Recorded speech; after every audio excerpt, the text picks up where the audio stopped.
Call the roll. I will. Woo. Sorry. Tim Hale will be joining us via phone soon. Stephanie Nowers. Here. Dee McKee. Here. Robert Yunt. Here. Bill Gamble. Here. Dimitri Fonoff, are you on the phone? Yes, I'm on the phone here. Ron Bernier. Here. Madam Mayor, you do have a quorum.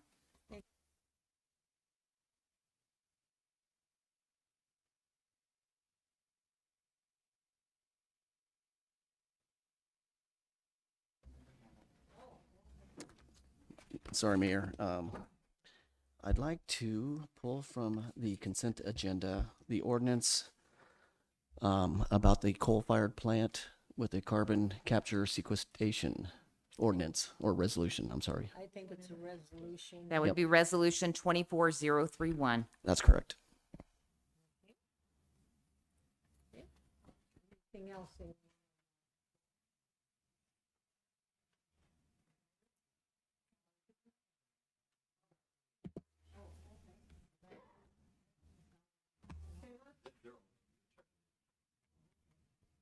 We're checking mics real quick because we can't hear the mayor very well. Give us a second, please.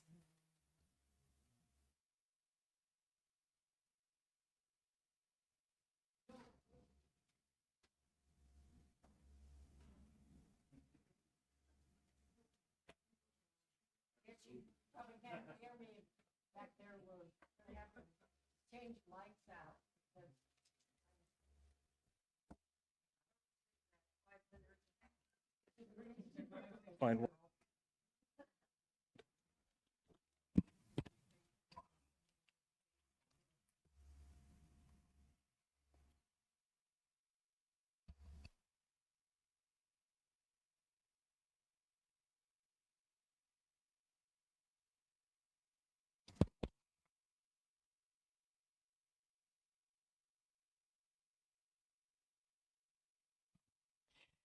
Can you hear me now? Whoop, yep, there we go.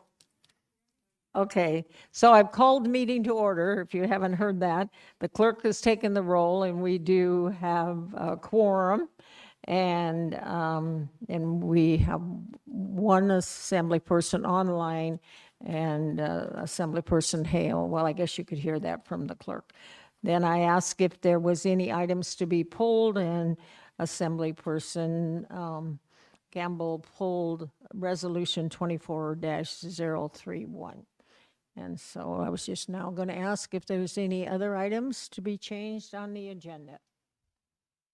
Okay, seeing none, then the agenda is, as it has been presented with the one change. If you'll all stand, please. And Mr. Attorney, will you lead us in the pledge, please? Pledge allegiance to the flag of the United States of America and to the republic for which it stands, one nation, under God, indivisible, with liberty and justice for all.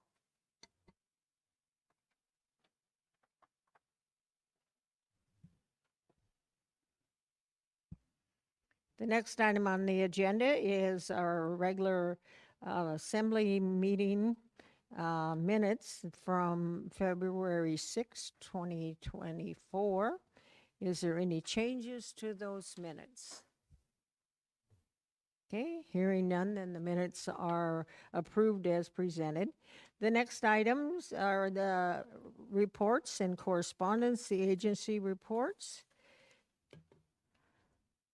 I don't see anybody from any of the cities. Don't see anybody from the school district. I see somebody from the state. So Todd, please come give us a report, sir. Thank you for being so faithful. Appreciate you. Good evening, Madam Mayor, and members of the Assembly, staff, and constituents. Todd Smolden from the Governor's Office. Madam Mayor, I'd like first for you to note that I am wearing my Matt Seaborough. Oh, good. Thank you, sir. Rightfully correct date earlier today. So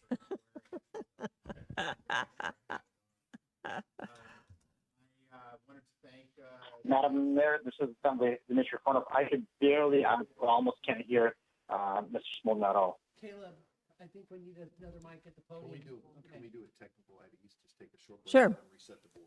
Okay, we're going to need to take a technical. Assemblymember Fonoff, we're going to take an at ease so we can reset the board for the microphones. In place, in place. Do I need to recall it or I can just stay in place?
Why not?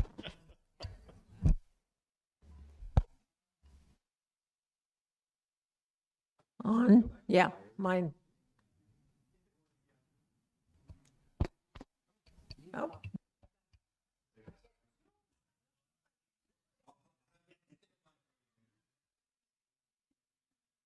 Well, let me check yours. You speak a lot too. yeah, Let's try. okay, all righty. So we have a report from the state of Alaska. Thank you, Todd, for being here. Thank you, Mayor. Todd Smolden with the Governor's Office. I wanted to thank Manager Brown and the Matsu Borough in general for the meeting at the port on Monday. I thought that went really well. It was good and encouraging to hear the military with some of their potential plans for the Matsu Valley and potentially using the port. So hopefully that all works out well. Also, most people probably realize that the main topic right now for the governor's office in Juneau are two things. One is education funding, and the other issue is his executive orders that he issued, and the legislature. He's working with the legislature on both of those items. I wanted to take a moment. I know you have a long meeting, but I did want to take a moment to explain a little bit about the education funding issue, just so that there's no confusion. There's a lot of information out there, and I want to make sure that that the governor's office is really clear about what the governor's perspective is right now on education funding. So, and I appreciate any questions that you might have after I explain this. If you did watch his press conference much earlier during session, he was real clear about what he wanted to see with education funding, and not that we would just continue to blanket fund education through the BSA, but that we would do a more targeted approach with some education reform ideas to improve our education proficiency in Alaska. Why is that important? Well, it's important because as a state, per student, we're in the top 5 in how much we spend per student, but our outcomes are in the bottom. And I'm not talking about the Matsu School District. I'm talking about statewide. And we spend almost double per student what the states of Florida and Mississippi spend with very poor outcomes. And we've been doing this for decades. And I had a conversation with a person today, actually. I've been having lots of conversations. I think I've responded to about 60 emails at this point and probably returned about 20 phone calls. But this lady lives in Anchorage. She has a student in the gifted program, and she was asking about funding. And when I told her how much we spend per student in Alaska, she said, well, certainly the rural nature of Alaska contributes to this.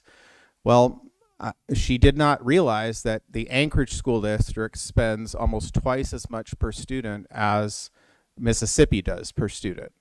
And it's an urban school district. So the point is that there's plenty of funding for schools. Now, that doesn't mean that the governor is opposed to increasing the BSA. He said that publicly, that inflation has eaten away at education funding, and he recognizes that there is a need for an increase in the BSA. But he's also been very clear that we have to do better with our funding, and he has presented some education reform ideas that specifically give parents and educators and students more choice, more public school choice. Charter schools are public schools. Correspondence schools are public schools. This is public school choice, and he would like to see that made more readily available for parents and students. And don't forget, those charter schools are started by public school educators.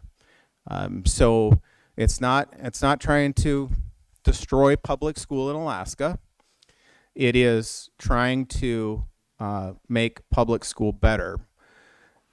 What was passed by the legislature in SB 140 is essentially just more funding that isn't directed funding. A higher BSA, more money for transportation, and money for the READS Act, but it's just based on the number of below proficient readers. It's not money directly getting to the classroom to attack the problems that we have with reading. It is a $500 pay, I guess, $500 per student for every below proficient reader, with the hope that somehow that money will get to below proficient readers. Well, I don't know who said this, but somebody tells it to me all the time. Hope is not a strategy. So we need to have a strategy in place. The governor has been clear about a veto of SB 140 if there are not other education reform measures passed. And so the legislature has some time to work on that, and hopefully they will do that. I think it's encouraging that Senate Education is having a meeting, committee meeting on the teacher recruitment and retention piece.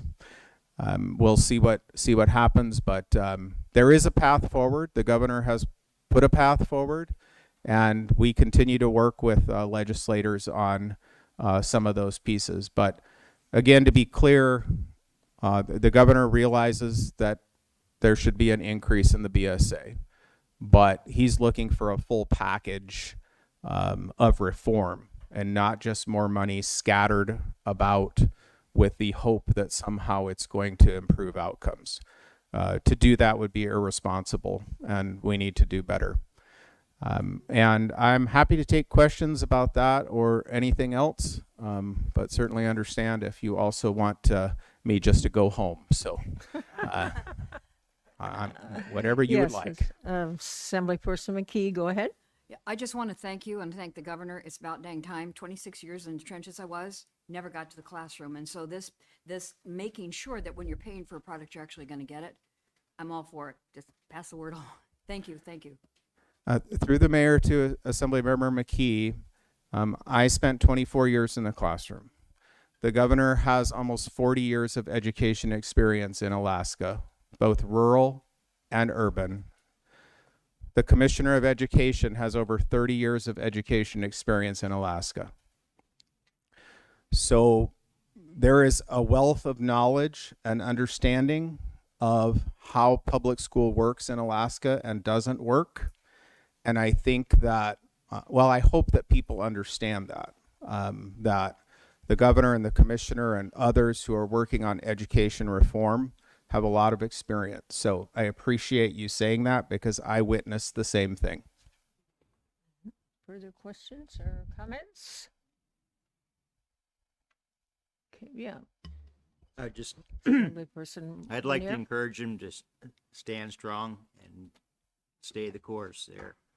Because as a taxpayer and stuff, we deserve more than what we're getting for what we're spending.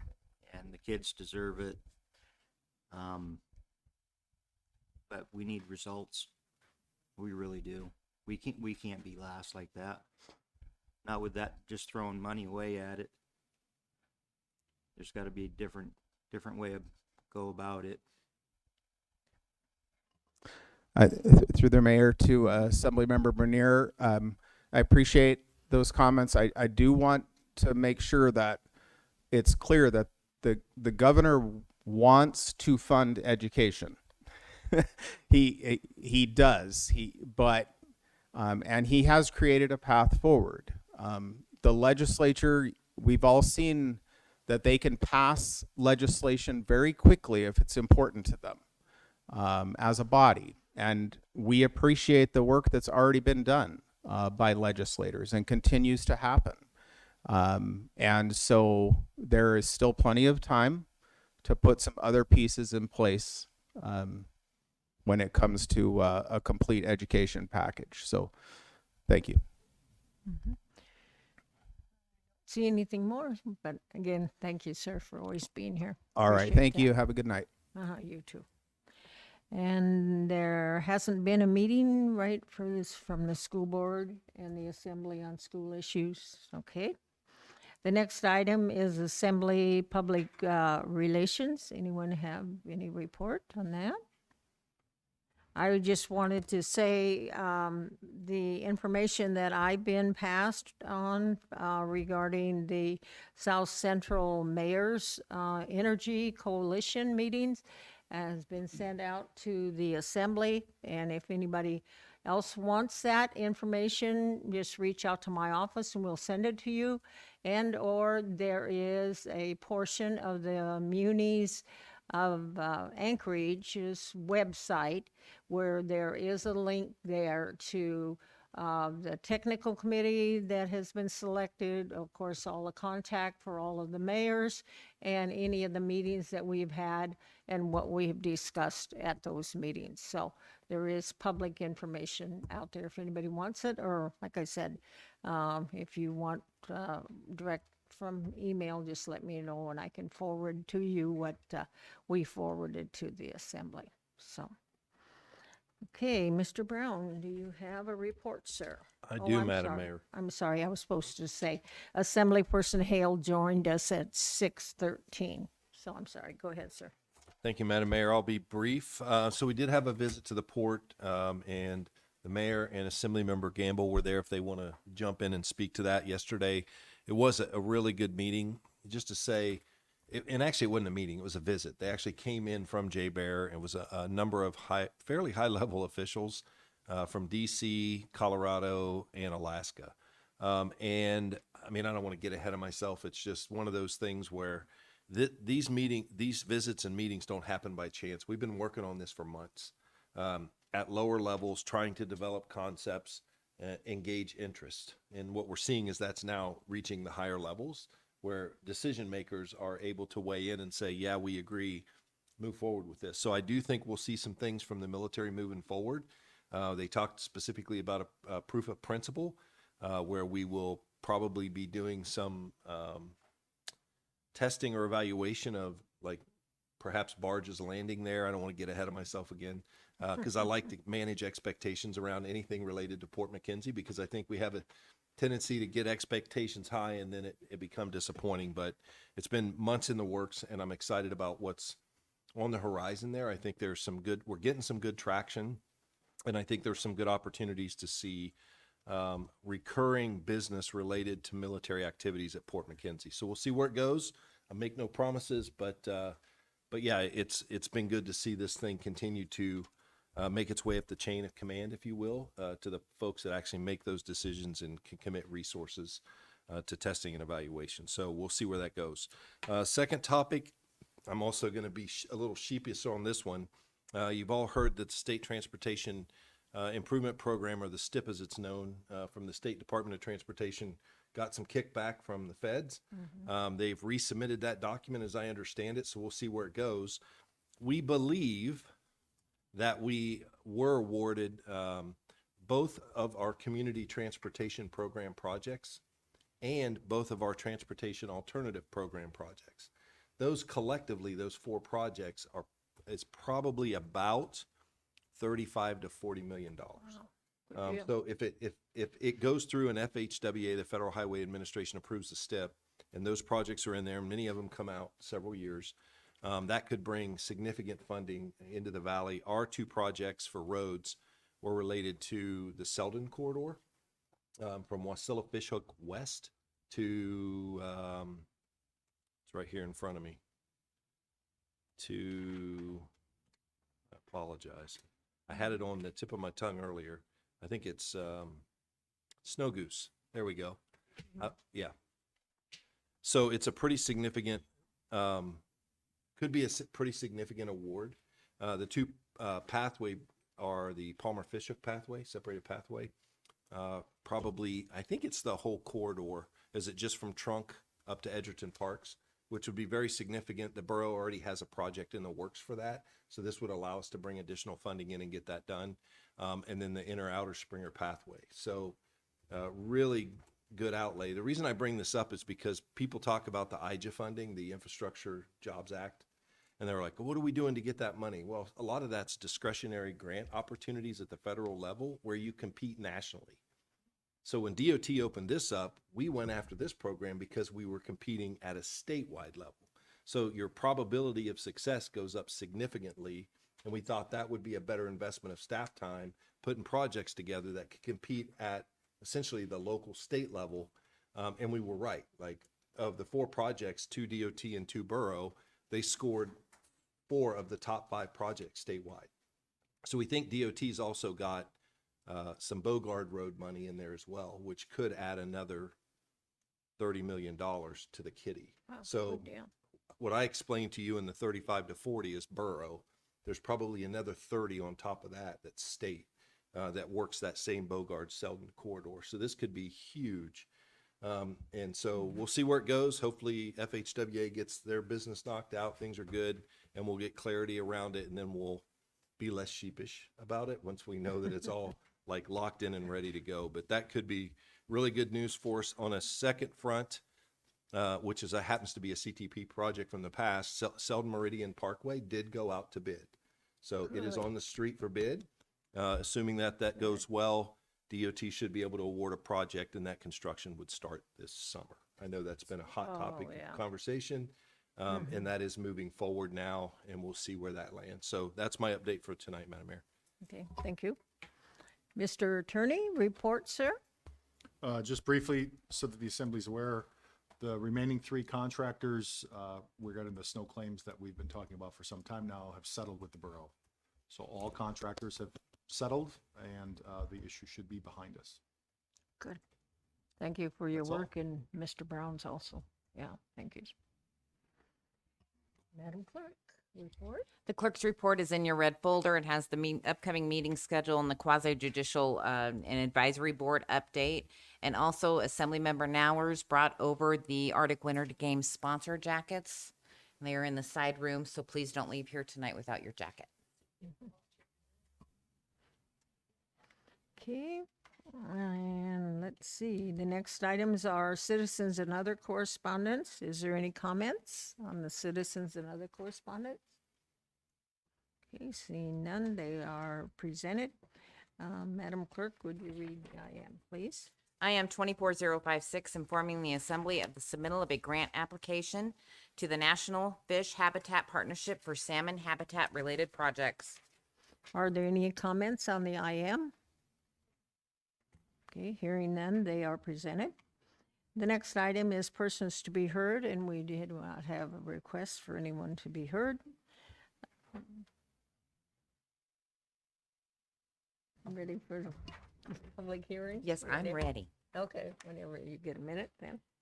Ordinance 24015, an ordinance accepting and appropriating 52,000 from the American Society for Prevention of Cruelty to Animals to a project account for the purpose of funding 2 coordinator staff positions. With accompanying resolution 2413, a resolution accepting and appropriating 52,000 from the American Society for the Prevention of Cruelty to Animals to a project account for the purpose of funding 2 program coordinator positions. If you're on the phone and would like to speak to this, press *3. Staff report, sir? All right. Good evening, Madam Mayor, Assembly members, staff. Chris Loskar, Animal Care Director. This ordinance will allow us to accept and appropriate $52,000 of grant funds from the SPCA's Northern Tier Shelter Initiative. This is a really beneficial relationship that we've developed with the NTSI.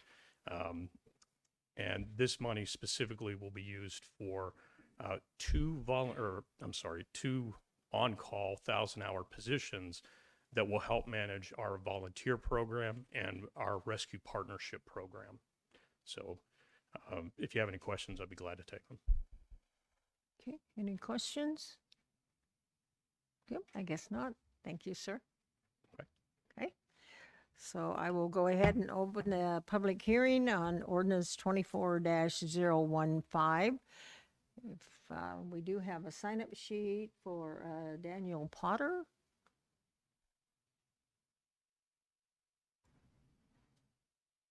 And when Mr. Potter is completed, if anybody else, even though you didn't sign the sign-up sheet, you're welcome to testify. Good morning, or evening, I apologize. Got off a long day at work to come out here. So I have a couple issues with this ordinance. My neighborhood in particular has an animal problem. It's been there for about the past 3 years we've lived there. Rabbits everywhere. My 22 took care of those. But neighbors' dogs and cats, got cats urinating on my motorcycle from my neighbors, got dogs tearing into my trash. Spent my own money, bought a cat trap, took them in, filled out the forms. Had to call animal control about dogs because I'm not playing around with those. Had difficulty, animal control. I understand, probably understaffed, probably fundage issues. However, my issues with this regulation that I did not hear mentioned was in their application, it says that they're going to use these for these on-call positions. We hope to get the position funded in the budget after showing the value it will bring to the shelter. I feel like this is a 30-day free trial for something to be added in the budget later. Why are we doing that when there is an animal problem? We have difficulty getting animal control officers out to stray animals, even when I had the animal in custody. But why are we slapping a Band-Aid on a bullet hole, if you know what I mean? Don't get me wrong, I understand getting grants and extra money is great, but this is not something we should be getting the grant for. This is something that we should be fixing with a budget. And enforcement, also the fact that they're on-call positions, if we need this, we should be making a position for it and sticking it in the budget. So thank you for your time, I appreciate it. Sir, if I could have you to state your name for the record, please. My apologies, Daniel No. Potter. Thank you. Yeah, I know it's a little bit confusing because I call you up here and then you're supposed to state your name and, but it's, Yes, ma'am, I'm it's, not one for pompous or consent. My apologies. no apologies necessary. Anyone else that would like to testify in ordinance 24-015 or resolution 24-013? Do we have anybody online, sir? 2, okay. Who's ever in line first, go ahead. I'm sorry, I was going to comment on at general comments later. I hit my keypad too soon. Please mute me again. Okay, all right, thank you. The next person online, please. Is this with regards to RS 24-013? Please and thank you. Yes, yes. Resolution 24-013 and ordinance 24-015. Yes, go ahead. 24-031, I'm sorry. Oh, 3-1. No, sir. This, Participation. Okay. yeah, that is not up at this time. You can give your testimony under audience participation, which will be a little bit Okay, later. I will. Okay. Yep, you can put my hand down. Thank you. Uh-huh. Thank you. Anyone else from here? Okay. Seeing no one, then I will close the public hearing and Assemblyperson Nowers. I move to adopt ordinance 24-015 and resolution 24-013. Is there discussion? Yeah, go ahead. I would just say briefly to acknowledge the comments from the speaker, that is it's a Herculean effort to keep up with all the stray animals and the trouble animals, and Chris knows that. Mr. Loskar knows that better than most. I'm going to be supportive of bringing this money in and at least getting these folks in, and then we can also look at, whether we need to make budget additions. So thank you. Any further comments? One thing, Mr. Potter, might make you aware of, I don't know if you do know, and this is for everybody that's here, there on the borough website is a link called Problem Reporter. And I see you shaking your head, so maybe you've already used that, but okay. All right, thank you. Any further discussion by the assembly? Any objection? Okay, I'm hearing none, then the legislation passes. Madam Clerk. Ordinance 24032, an ordinance accepting and appropriating $400,000 from the Alaska State Department of Natural Resources Division of Forestry for the Critical Facilities Protection Saw Creek Project with accompanying resolution 24025, a resolution approving the scope of work and budget and authorizing the manager to enter into a grant agreement for the Critical Facilities Protection Saw Creek Project. If you want to speak to this item, press star 3 if you're on the phone. Go ahead, sir. Thank you, Madam Mayor. Assembly members, good evening. I'm Joe Metzger, Land Management Division Manager. Essentially, this legislation before you tonight is an accept and appropriation of $400,000 from the Alaska Department of Natural Resources Division of Forestry. This legislation also approves the scope of work and budget. The Borough Saw Crew is a year-round fuel reduction crew who've been actively doing wildfire mitigation throughout the borough for several years. This is grant funding from the state of Alaska, but there is no match requirement from the borough. And this money will be used specifically towards wildfire mitigation. Specifically, this money will provide 1 year of funding for 4 SAW crew members, as well as their wages and training. And this $400,000 should keep the SAW crew busy and continuing their mission to reduce wildfire risks throughout the borough through 2026. That's all I have, and I'd be happy to answer any questions. Any questions to staff? Okay, thank you, sir. I'm going to go ahead and open the public hearing on ordinance 24-032 and resolution 24-025. No sign-up sheet, sir. No sign-up sheet. Okay, thank you. Anyone in the audience that would like to address the assembly on either this ordinance or this resolution? Do we have anybody online, sir? We do not. One last time for anybody here. Okay, I'll close the public hearing. And Deputy Mayor Bernier, go ahead. I move to adopt ordinance 24-032 and resolution 24-025. Okay. Is there discussion? Madam Mayor? Yes, go ahead. Yeah, thank you. I'm sorry, I did have a question. So when we reduce the fuel in the areas, what do we do with that wood? What do we do with the trees once we cut them down? Okay, staff is coming, sir, so we'll get an answer here. Go ahead, sir. Through the mayor, to Mr. Hale. So I think it depends on the location where they're cutting. If it's a location where they're able to provide firewood for the public, they will leave it in locations where they can do so. A lot of the work has been around schools, so there's sometimes requirements where it's hard to let the public in at all hours to be able to get that firewood. But as much as possible, we're providing this firewood to the public. Currently, right now, there's a lot of slash and things like that that are left over from these cuttings. And they are actively burning that in a season when we can burn it. But we do strive to provide this to the public as much as possible, and will continue to do so. Okay. Assemblyperson Hale, does that answer your questions, or do you have follow-up? Thank you, Madam Mayor. It does answer my question. Okay, any further discussion? Any objection to the ordinance or resolution? Okay, hearing none, then the legislation passes.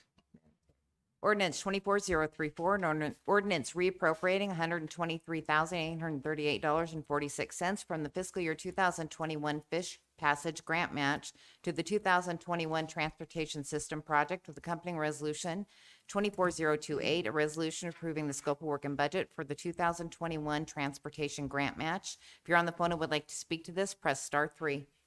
Staff, hi. Through the mayor to the assembly, Cheyenne Heindel, finance director. Before you is a reappropriation of fiscal year 21 fish passage money that the borough set aside in the budget, fiscal year 21 budget. We're asking to do this because when the state was generous enough to give us a $30 million grant that required a $30 million match, we were a little overzealous and started spending the money before we actually had the signed grant agreement. And at this point, because of timing, we are unable to charge $123,838.46 against that project. So we are covering that shortfall with this match money. Questions to staff? Okay. Yeah, Madam Mayor. Yes, go ahead. Yeah, I'm just curious, through the mayor, how is this going to affect our fish passage culvert program? Is this going to slow us down at all, or no? I realize the money's from 21, so we haven't spent it yet. Through the mayor to Assemblymember Hale.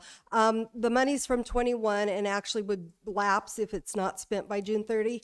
However, we do include an annual appropriation in the budget of at least $250,000. So we have included appropriations in fiscal year 22, 23, 24, and we will be including an appropriation in 25 to be spent. Okay, thank you. Okay. Further discussion? Is there any objection? Oh, I need to open the public hearing, don't. Get out of here. Sorry, folks. I'm going to go ahead and open the public hearing on ordinance 24-034 and resolution 24-028. Anyone that would like to address either this ordinance or resolution to the assembly, please come forward. Do we have anybody online? No. Okay, thank you. Last chance for anyone here. Okay, I'm going to go ahead and close the public hearing. Deputy Mayor. I move to adopt ordinance 24-034 and resolution 24-028. Okay. Discussion? Any objection? Hearing none, then the legislation has passed. Okay. The next item is audience participation, and we do have a number of people that have signed up. And again, even if you haven't signed up and you do want to testify, you will be given that opportunity at the end. So the first person that has signed up is Tim Robinson.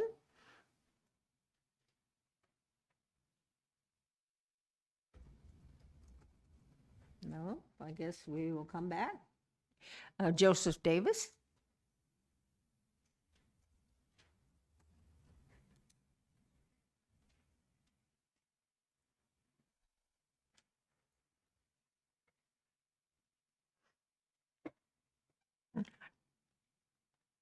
Madam Mayor and Council, my name is Joseph Davis and I'm from Glacier View. I was a public school teacher in rural Alaska and then a public librarian. At the Sutton Public Library every summer as a volunteer, I host an event for fun science. I put on my white lab coat and am known as Professor Pickles. These programs have a different theme every summer. One summer was the super cool liquid nitrogen. Last summer it was what makes things go up. We had everything from little hand whirligigs to soda bottle rockets flying with a splash and whoosh. We ended with 2 model rockets, the kind that have been around for many decades, flying higher than the library, much higher. It was a great ending to the event, watching the parachutes floating back to Earth as the children's imagination soared sky high. Bringing fun science events to the Sutton Public Library inspires our youth with curiosity, problem solving, and imagination, and it demonstrates the work to get there. It is about seeing what makes our world work. How do our cars and trucks move forward on gas? How do car radios and heaters and AC work? How is it the lights in our homes, schools, and work turn on and off, and what happens when combining ingredients that make elephant toothpaste come gushing out the flask? What makes the helium balloon rise and the rain fall? Why does the wind blow? Go big or go home. That's not my notes. These are the mysteries that we long ago and with our community were shown the answers, starting with family, then our schools and local libraries. Libraries are a safe place where families, students, and adults can go to read, research, and share in community meetings and events. The Sutton Public Library has Christmas tree lighting and decorating, singing, and sharing every year. We have a summer picnic and invite a fire truck, emergency rescue folks, and much more. All year long, we have programs at the library for the children, starting with the simple story time events. The programs grow along with them. We have many programs for all ages, from the very young to folks my age. We are a resource for what is your gardening, car fixing, or new recipe needs. What's on your list? Our future depends on our youth growing now. Experiences at the library are part of their world that is getting bigger. Libraries are a part of their growing in understanding, sharing, and caring. Families come with their children to guide and sharing experiences and many resources. Remember, it takes a village to raise a child, and our public libraries. Thank you. Thanks, Joe. Jackie?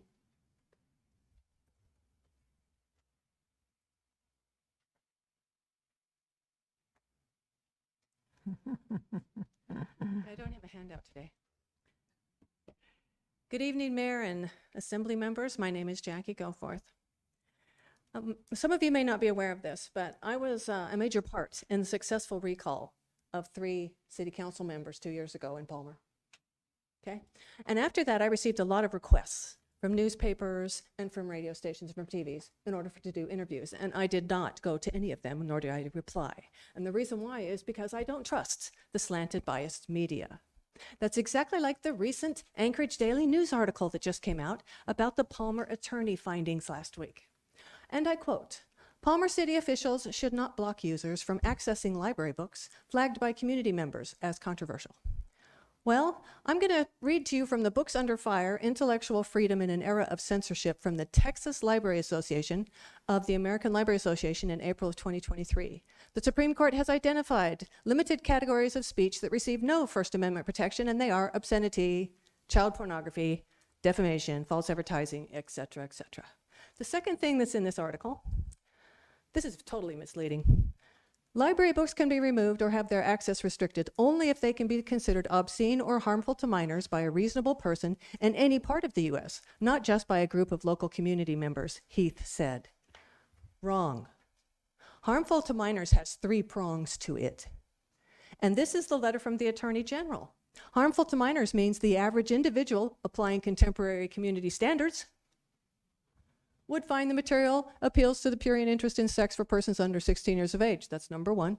Then the next one, the material depicts actual or simulated conduct in a way that's patently offensive to the prevailing standards in the adult community as a whole. Nowhere does this say in the entire US, now does it? The only one that does is the value question. Does it have serious value to anyone under 16?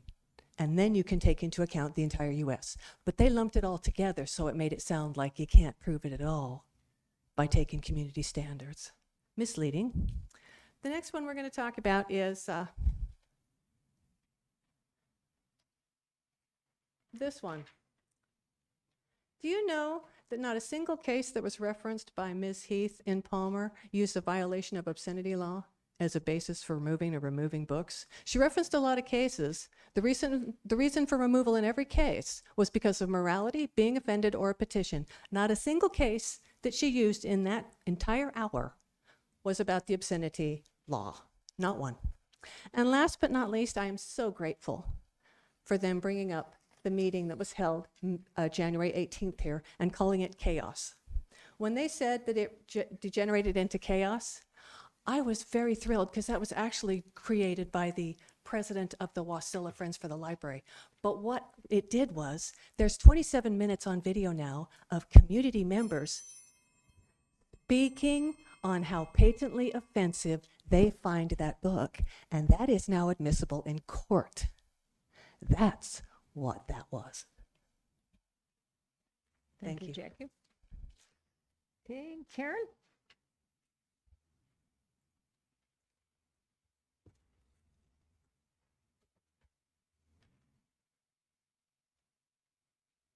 Good evening, Madam Mayor and Assembly and staff. I voted today and I was 2 hours in line, so I wasn't really prepared, but this is good. It's been, I'm sure you've heard of it before, but it bears repeating. The Alaska Conference, it's about the Alaska Library Association and how they're at their gathering and what was said and things like that. Disdain for those who challenged books was overwhelmingly present during the Alaska Library Association's meeting. During one workshop by Fairbanks Borough Public Library Collections librarian David Hellenberg, attendees were urged to push back against parents who objected to sexualized children's books. I mean, some of the things that they have, like drag queens, gender fluidity, sex-themed youth books, and difficulties with conservative parents were prominent topics at the annual Alaska Libraries Association. So they're gathering to find ways to get around the concerned parents. Sexualized fiction for kids. In a talk titled "The Context for Sexualized Fiction and Its Value for Young Readers," Helkenberg, sexualized fiction, she asserted, is, quote, meant to teach lessons about sex and relationships for the reader to carry away the information and incorporate into their lives. Helkenberg told the workshop attendees that sexualized books have immense power to influence how teens think about themselves, their gender, their sex lives. Additionally, these books can connect youth to the larger queer community while normalizing non-heterosexual sex, including how to perform certain sexual acts, she said. It's a gentle gateway into the world of sex, Helkenberg asserted. For youth who come from what she called conservative families, quote unquote, sexualized novels are a kind of safe or secret source for kids. They are not as obvious as the nonfiction book on sexuality. Why does she point that out? I think we know. She explained, which means parents would often not question the reading of these materials. The information is kind of hidden within. These librarians are really sneaky, and they're trying to sexualize their children. They know it, we know it, everybody knows it. Helkenberg's personal research indicates to her that the teens want more, not less, access to books containing sexual bondage and sadomasochistic scenes. Isn't that lovely? I think this librarian might need some psychiatric help. as well as more novels with detailed and descriptive sexual encounters. She said these books are not only appropriate for young people, but they also have potential to contribute to their well-being. So we need to be accountable, not only getting the books out, these horrible books, these obscene books out of the libraries, but we need to make sure the librarians have the correct moral compass to be able to direct these libraries. Thank you. Kindred, what do you think? Got it? Zamzel. Zamzel. Is Kindred here? Oh, yeah. Thank you, Mike. Yeah. She's on Fish and Game Board.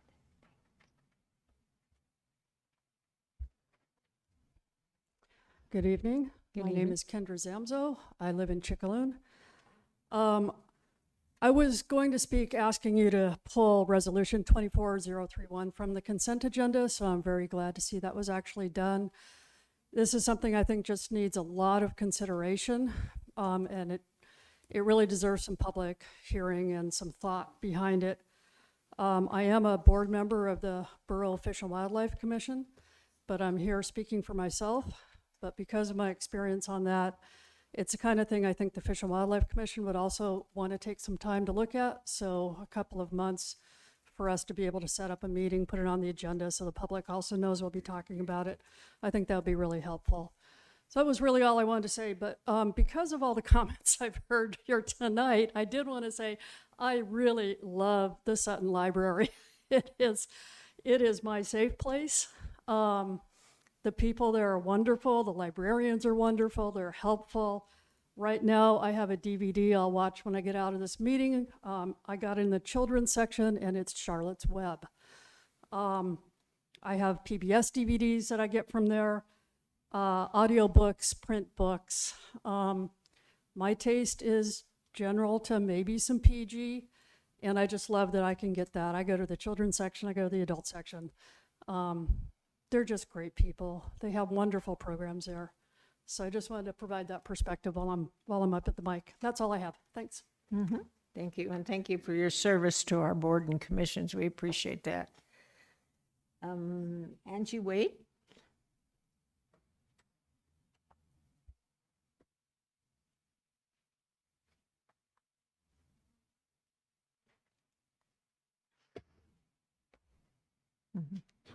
Good afternoon, Angie Wade. For the record, I'm also on a board. I'm on the the Historic Preservation Commission board. So I think I need to say that, right? But I am here wearing my Chickaloon Village hat. I'm Okay. the Tribal Historic Preservation Officer for Chickaloon Village. I'd like to welcome you and the rest of the assembly to Dena'ina Land and Ahtna Land, otherwise known as Dene country. I'm very thankful that you guys repealed that coal resolution, because we can tell you from being from Chickaloon and having dealt with coal and its history for over 100 years, the effects on fish, the effects on social structure, the effects on the community as a whole. We're still repairing what coal did to our community over 100 years ago. So right now we're real busy helping to host the Arctic Winter Games. But when we're done, we'd appreciate being talked to, like the state and federal government also talk to us, government to government, to make a better plan for what is energy development in this place that we share. And yeah, I think that's all I got. Okay. And we're sharing our minutes because, quite frankly, I might go over for a second.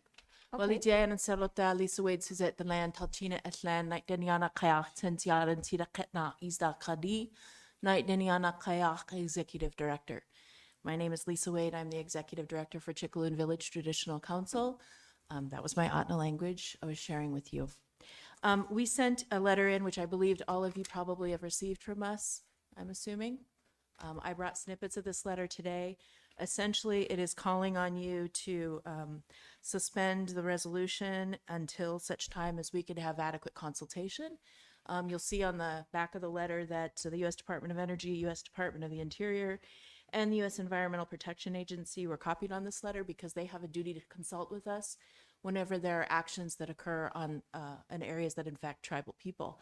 Certainly, coal mining has, as Angie said, impacted us for 100 years plus. Also, the funding that went to the study on coal-fired plants, that was never discussed with us in any type of consultation. And I can tell you, no matter what the thought process is around clean coal, you still have to get it out of the ground, you still have to transport it, and it still impacts water and people around it. So we are adamantly opposed to the resolution as it stands. We would like to work with you on planning. And I also, in addition to this letter, wanted to let you know that Chickaloon Village is really trying to become a leader in different types of energy development. And we were just informed today that we were awarded one of the Tribal Electrification Program grants that were awarded today. $72 million went out into the nation. And Chickaloon was awarded $7.7 million to begin the infrastructure development of some solar farms out here in the Mat-Su. We're hoping to work collaboratively with MEA. We're bringing a lot of new thinking, new technology, new ways of doing things into the Mat-Su borough. And we'd like you to all be a part of that. We'd like to put aside some of the antiquated resources that are harming our communities and bring more in that are going to help our communities. And we want to develop these together. So typically we don't come to your meetings. We'd like to, but we're pretty busy right now trying to do all this work. And so I just hope that if you decide to move forward with this, that you engage in a very comprehensive and detailed process of engagement, because what you have so far is not that. And many people will be harmed for a long period of time if you've moved forward with the plan as you have. That's it. So, Khanachinan, I appreciate your time and thank you for all the work you do. And as Angie said, I can't believe y'all get to do this every single month. It's so much fun.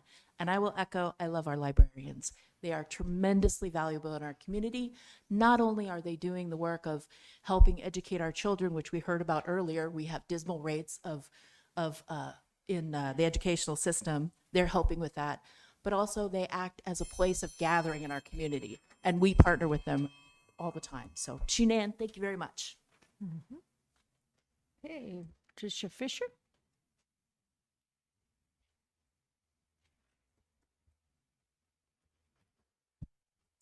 It's down here to my level. Hello, my name is Patty Fisher. I'm here speaking in opposition to RS 24031, the resolution to support a coal processing plant in the valley. I am honored to be on the same page as the Chickaloon Tribal Council. I feel that maybe this is the right track, that we should absolutely look at this issue very seriously. My opposition primarily is the fact that we should be supporting non-fossil fuel alternatives, not continuing to support the fossil fuel industry, which is promoting the CCS, which is carbon capture and sequestration process. And the industry is encouraging that to keep operating and polluting. So that is my primary argument as to my opposition. I have reviewed the current literature on CCS and find that there are a number of issues that are very troubling. First, the cost of the infrastructure needed is very high. Processing equipment, pipelines, storage, space, safety and security expense, it is extremely expensive to establish. Two, as part of the process, there's often hazardous materials such as ammonia, which are used to strip out the CO2. That should be considered. There are concerns in storage of CO2, which is heavy and can accumulate along the ground, which can cause suffocation to humans. Perhaps the biggest concern that I have is there are a large number of projects that have been started in the last 10 years. Before they even really began collecting the gas, they canceled their operation and pulled out. The government has reported that they gave $684 million to 6 coal plants. for carbon recapture projects from 2010 to 2017, but that only one of these projects was ever built for carbon capture. And it was built, but it ceased in operation in 2020, citing high cost. So while I am very pleased that this was pulled off the consent agenda, I would like to, as said by the Chickaloon Tribal Council, I would like to see this considered. Think it needs more public notice and consideration, and not just an immediate vote of approval. So, thank you. Thanks, Penny. Tim Robertson, has he come back? Or show? No? Okay. Alrighty, now I'll open it up to anybody that's here that would like to. Yes. Raise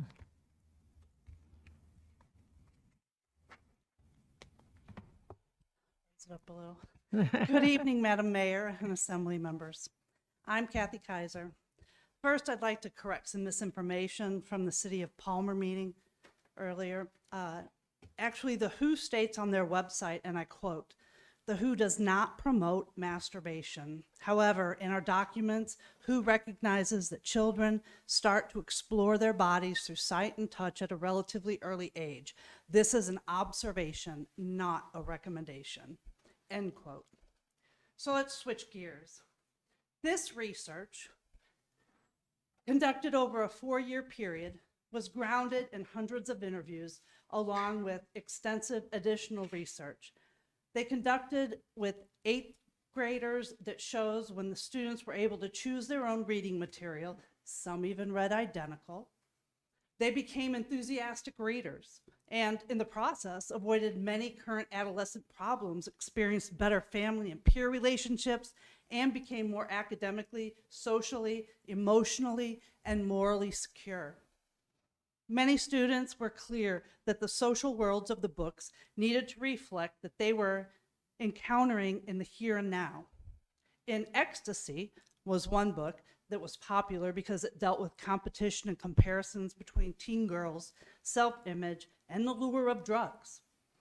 Amber, an 8th grader, exclaimed to a group of girls, recounting its realistic content, "They deal with school situations, like being called a slut. They deal with that," Addie agreed. "I feel if you're going to write a book, you need to include like every setting your readers are going to know about." The study provided classrooms with books considered disturbing. They included matters of sexuality, teen pregnancy, suicide, sexual abuse, cutting, anorexia, drug use, race, and gang violence. The students built new friendships as they entered into conversations about what they'd read. One student said, "You think you're the only one going through the problems that you're going through, but then you realize that there's plenty of other people that have it worse than you, and they've been through that, so you can talk to them, and it will make you feel better or get you through what you're going through." Since about 40% of teenagers report they do not have anyone to talk with, and feel quite lonely, misunderstood, sad, and detached, the benefits of these positive peer relationships cannot be understated.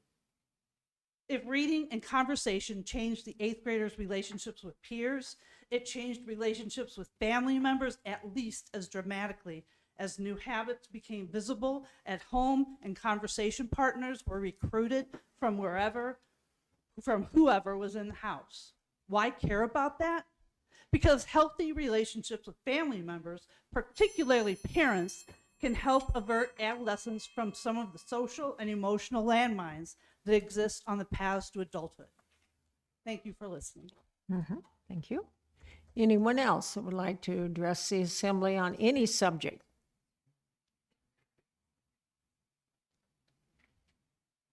Okay, we do have some people online. Okay, go ahead. First person online, please. Can you hear me? Yes, we can. Go ahead. Oh, good. Okay, my name is John Strassenberg. I'm testifying in opposition to RS 24-031. And I guess my first point is that this is a huge scale project proposal, a coal plant, mining, transport of coal, pipelines, roads, et cetera, which would actually transform the West Susitna area pretty dramatically. And what is a recreation area with lodges and guiding businesses and remote cabins and healthy fish and wildlife populations would have in its place heavy industry. This is hugely controversial, and there's a lot of people that are interested and concerned, and I do not think this belongs on the consent agenda. And I'm just wondering if the borough could figure out a way when there's these huge projects that are controversial and are highly impactful, whether there is a mechanism in your Robert's rules or whatever that would allow for introduction so people know what's going on, and then at the next meeting have it not grouped with other items, but have it separate and have a public hearing on that specifically. Another point that I want to make is that the sequestration process seems to involve only carbon dioxide, but coal combustion emissions also include sulfur dioxide, which contributes to acid rain and respiratory illnesses, nitrogen oxides, which contribute to smog and respiratory illnesses, particulates, which contribute to smog, haze, and so on, mercury and other heavy metals, which have been linked to both neurological and developmental damage in humans and other animals, and also fly ash. So it's just because you're doing the sequestration doesn't mean it's a benign operation.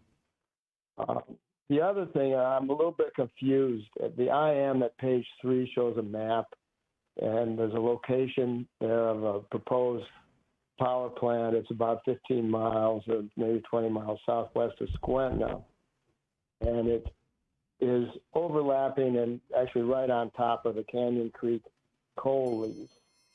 So, and Estelle Mine lies not far to the west, and I'm wondering, this was supposedly about rail belt, trying to meet the energy needs and electrical needs of the rail belt. But what role does Estelle Mine have in this? And is this really going to be... Sir, can I get you to wrap it up, please? You're over your time. Can I get you to wrap it up? I didn't hear anything. Okay.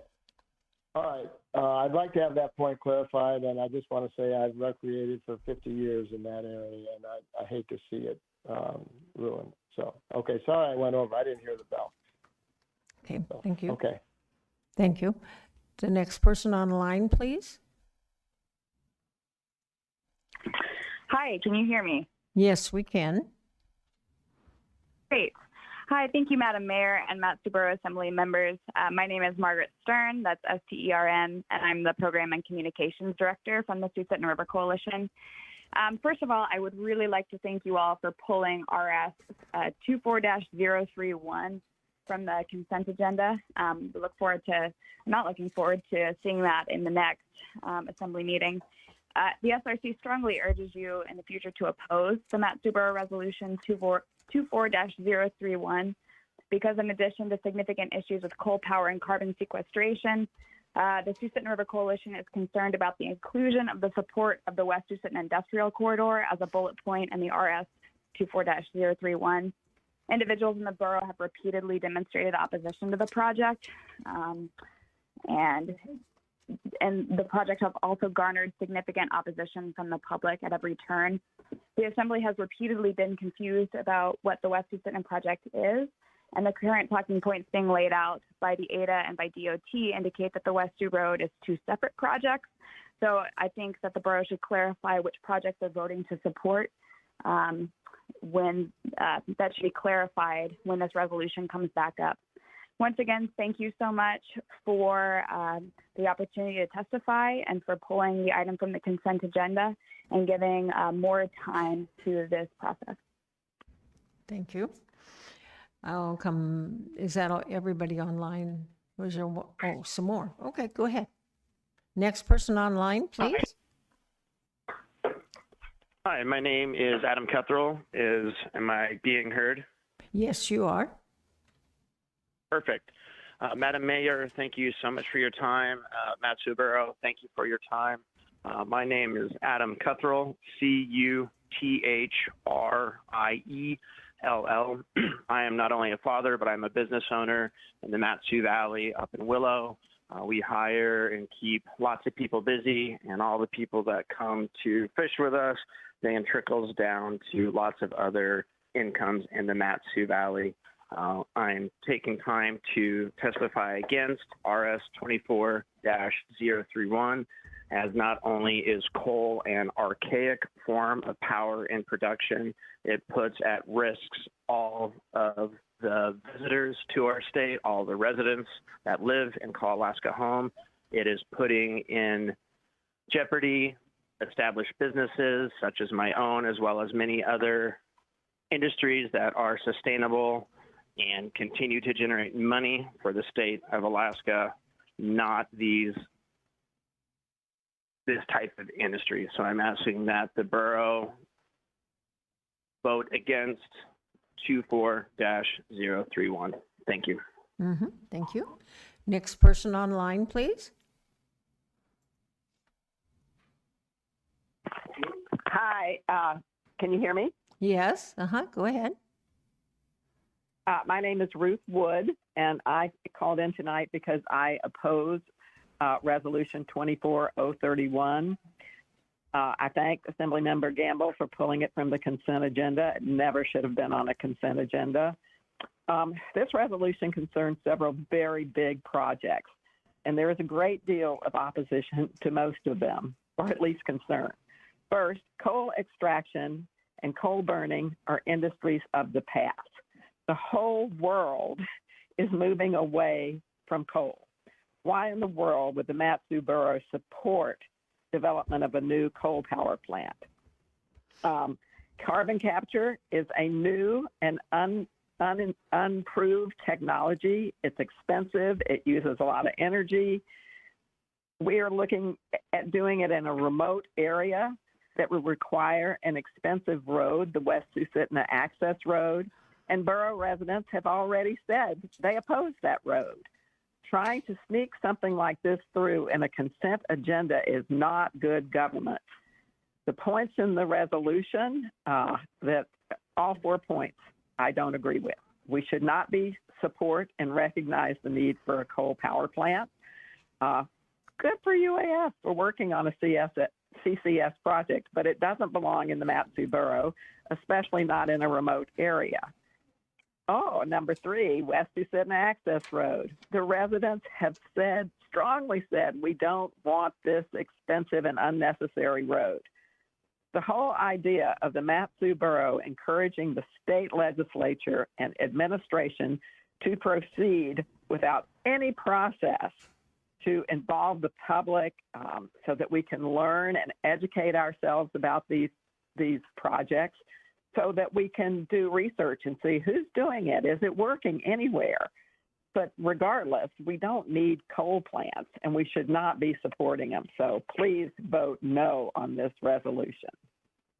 Thank you. Thank you. Next person on the line, please.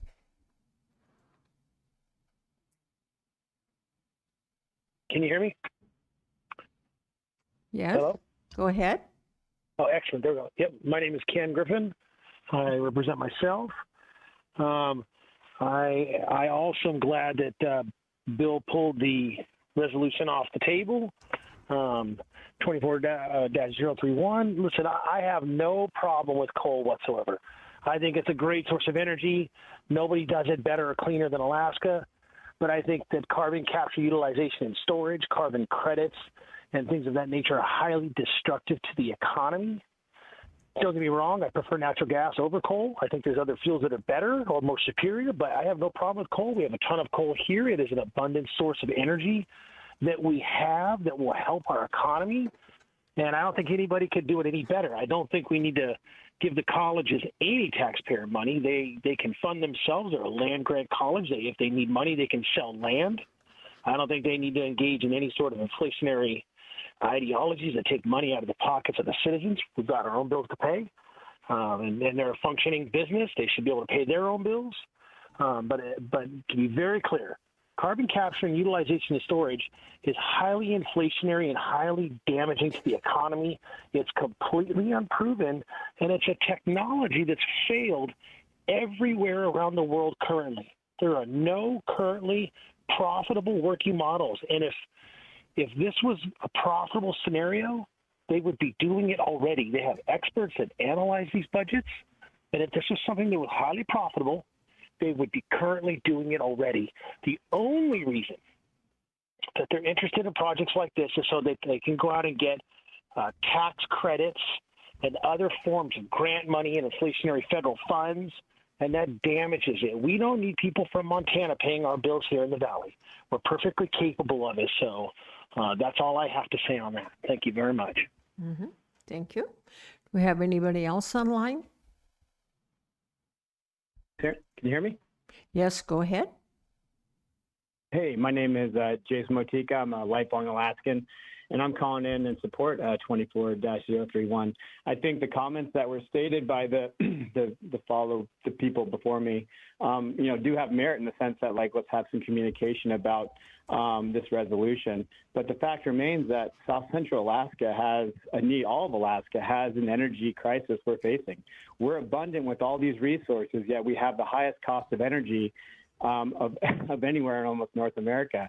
And the reality is, if we don't find a solution or start working on a solution, any of these proposed ideas of coal power generation with carbon capture, which I personally believe is the best path forward, are going to take lots of studies and lots of different permitting processes to go through. And so as Alaskans, if we don't think that this is going to be the lowest cost solution to go ahead and provide clean, affordable power to Alaska and South Central Alaska, then let's talk about the other solutions, because we failed in LNG. Renewables can't be the background. And the reality is we need to try and at least move in the direction so we have a clean, affordable infrastructure to supply South Central Alaska with its power, right? And the reality of the situation is when you talk about what the carbon capture piece could be to offset the infrastructure costs for the state and any developer that comes in, I think the carbon capture piece and the tax credits are a significant benefit to Alaska. From what I know of this project, the Department of Energy and UAF have done studies on this, and they're both saying that, like, okay, this is one of the most viable projects in North America. So I appreciate the communication and the conversation that everyone's having around this, and I support 24031 and look forward to continuing the conversation. Okay, thank you. Anyone else online? Okay. Go ahead. Hi, my name is June Okada. Last name is OKADA, and I am the energy coordinator for the Susitna River Coalition, and I'm commenting on behalf of the SRC. I want to say thank you for pulling RS 24-031 from the consent agenda.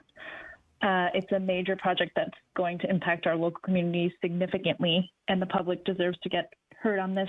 So thank you for pulling it. And the SRC strongly urges you to oppose RS 24031. A carbon capture system uses a significant amount of energy to capture the carbon and inject it into the ground. So this undermines the entire goal of capturing carbon in the first place.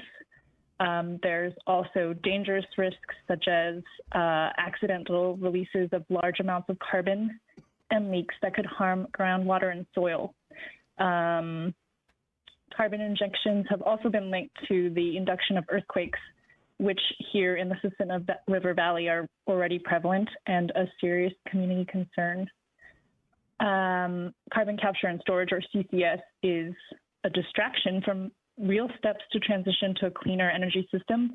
And despite large investments, CCS projects have largely failed, with only a fraction of global emissions being captured. And that's all my comments for right now. Again, thank you for pulling it from the consent agenda, and thank you for letting us make comments on this project. Thank you. Anyone else online? Yes, can you hear me? Yes. Go ahead. My name is Ken Huckaba, Huckeba. I too am glad you pulled 2431, although my reasons are slightly different. All the objections to carbon sequestration, I can applaud those, and I agree with those.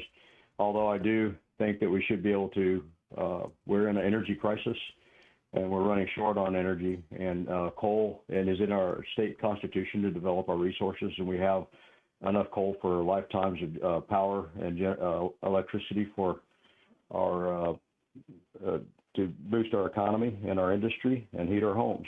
I think we should pursue coal production, and the misinformation that coal can do all of these things has been well controlled with clean coal technology without carbon sequestration. I've worked in utilities for 40 years, and I think if people have these, they're spreading fear irrationally about the production of power from coal. These can all be mitigated and have been mitigated for decades. I would also like to say you need to pull 24032 from the consent agenda. 2432 is to allow to remove, they call them artificial barriers to new power generation. We do not need to, as it was written, it's saying that it's going to lead to affordable renewable power being added, but the barriers that are there to help pay for the cost of wind and solar, which are extremely unreliable. As we saw in the recent cold spell, they were producing nothing, and they cost us a great deal of money. And so what happens is there's a cost to cover and back these power supplies up, and that's what they're trying to do. There's extra cost for us to absorb these renewables that aren't so renewable. If you see the children digging for cobalt mines and all the other mineral mines that we have, we're just going to push the mining off to other places. And I don't know if we should do these things, but we will absorb these costs in our rates and our taxes to make these things reliable. I mean, and we're not in a great wind zone. Fire Island is around 30%. On the cold, still days, it was making nothing in the recent cold snap. That big solar farm that's allotted in Willow is making zero when we most need it. And the only time they do make power is when you might not need it. And they have to back our power plants down that we have readily available. And so you increase the thermal cycling on this equipment. And, you know, I was in that line of work for decades. And that we have to pay for all those added costs for avoided costs and backup costs and everything. And that's what they're trying to do with RS 24032. I think you need to pull that, and anything that says it's affordable without attending cost analysis is a fictitious statement. You need to have something to show that before anyone can make a decision, the Assembly or the Legislature, and they never do that. So I don't think you should vote on anything that doesn't have a cost analysis to back it up. I appreciate the time, Madam Mayor and Assembly. And please do pull 2432 as well. Okay, thank you. Is that everyone online? Okay, so I'll bring it back here one more time. We're under audience participation, so you're welcome to address the Assembly on any subject. Okay, seeing no one coming forward, I'll close audience participation, and then I have been requested to have a break. So let's come back in 10 minutes. Thank you.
I'm going to go ahead and call the assembly back to order, please.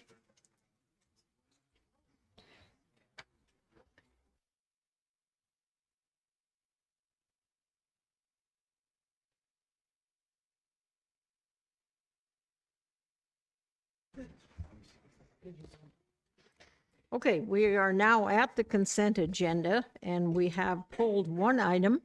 Does the assembly have any other items to pull? Does anybody have any other consent agenda items to pull? Okay, seeing and hearing none, then Madam Clerk, when you're ready. Resolution 24032, a resolution in support of Governor Dunleavy's House Bill 307 and Senate Bill 217 to reduce artificial barriers to new power generation that could otherwise benefit Alaskan residents.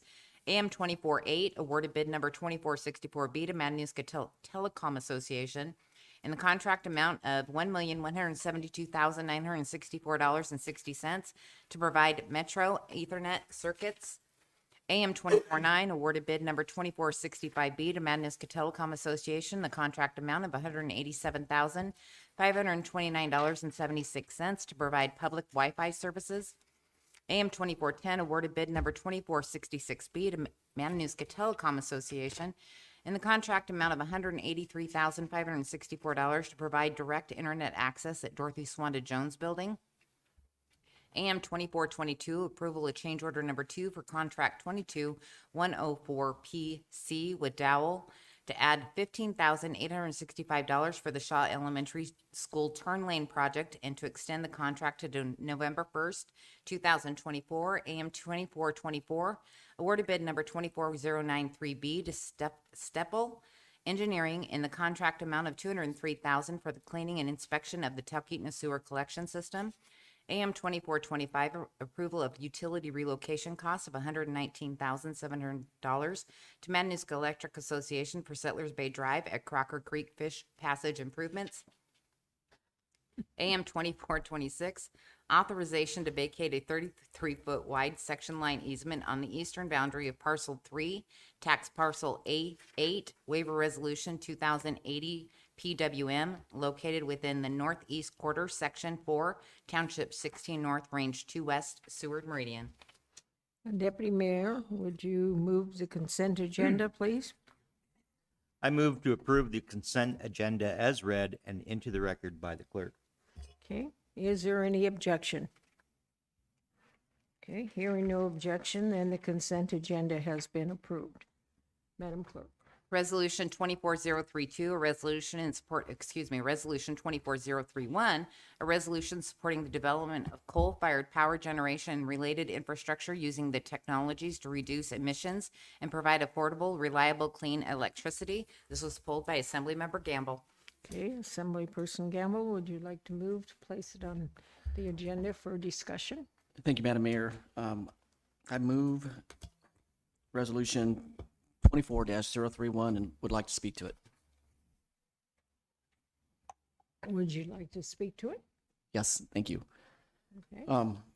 I am not opposed to coal fire power generation at all. And I can't think of a better place to put it than right in the middle of a coal field, which reduces the cost of transportation.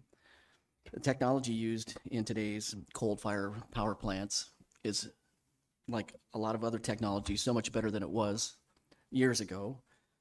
So the exhaust coming out of a coal fire plant is much cleaner than it used to be. And then adding clean coal to that process just makes it even better. My, I guess, rub is using the carbon capture sequestration part of it. It's an unproven process and technology. And when I was down in Juneau, we heard hours of presentations from experts on that. And I just don't think it's ready for prime time yet. And I would rather this resolution, I could support it if it didn't have the carbon capture sequestration part of it. So thank you. Okay, further discussion? Madam Mayor. Yes, go ahead, sir. Yeah, thank you, Madam Mayor. I think we would be better served by encouraging the legislature to support the building of a large-scale natural gas generation unit on the North Slope with high-voltage DC transmission lines coming down the rail belt. Thank you. Okay, Assemblyperson Young, go ahead. I would very much welcome that, Assemblymember Hale. I too would support that. I'm going to back up about 6 months, which is probably about the time I started working on this resolution, and I did it because, as Mr. Gamble spoke to earlier, this is right in the middle of a coal bed, right? Of what they say is the cleanest coal in the world. It's very similar to that quality that Usabilla uses. So, but I would welcome all ideas. I was really excited about Mrs. Nauer's resolution earlier. I think we need to be discussing all options, and so this is just one, and I encourage everybody to bring forward any other good ideas that they have in the future. When I started working on this 6 months ago, never did I envision, it was mainly based on, we knew that our leases in Cook Inlet are going to expire. We know that the price of gas is going to skyrocket. I've heard that we could be foreseeing shortages, but I never envisioned what was going to happen last month, give or take 5-6 weeks ago, when we're literally making a decision between if we start turning off gas to people's houses last month or power to their houses. I mean, that was happening in real life time when it was 20 below. So, again, like I said, I'm all for all options. I'm a big fan of green energy as well. And so if anybody wants to bring that forward, but tonight we're going to discuss coal. So, there's a couple points that I'd like to get out there, and then I'm going to offer some amendments here for things that just came to light here last week. And so they were not known to me prior to turning this into the clerk. So,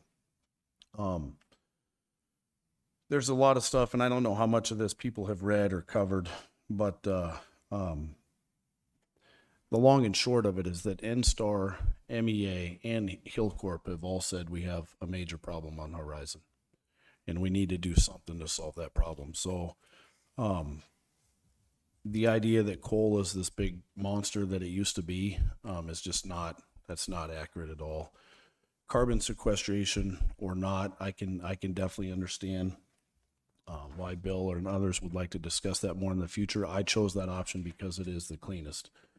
And that's what I was shooting for. So, right now you got Denali National Park with the cleanest airspace for any park in North America, and it's merely just a few miles away from Usabelli. So I don't think this is by any means the issue that some people are trying to make it out to be.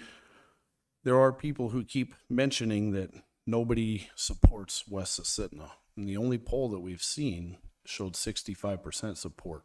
And of the third or so of people who didn't support, some of them really just didn't support it because they didn't understand it. Most of the people who have called me that are against it, my own little brother included, are doing it for selfish reasons. Just because they have a cabin out there. They don't want anybody to play in their neck of the woods. I understand that.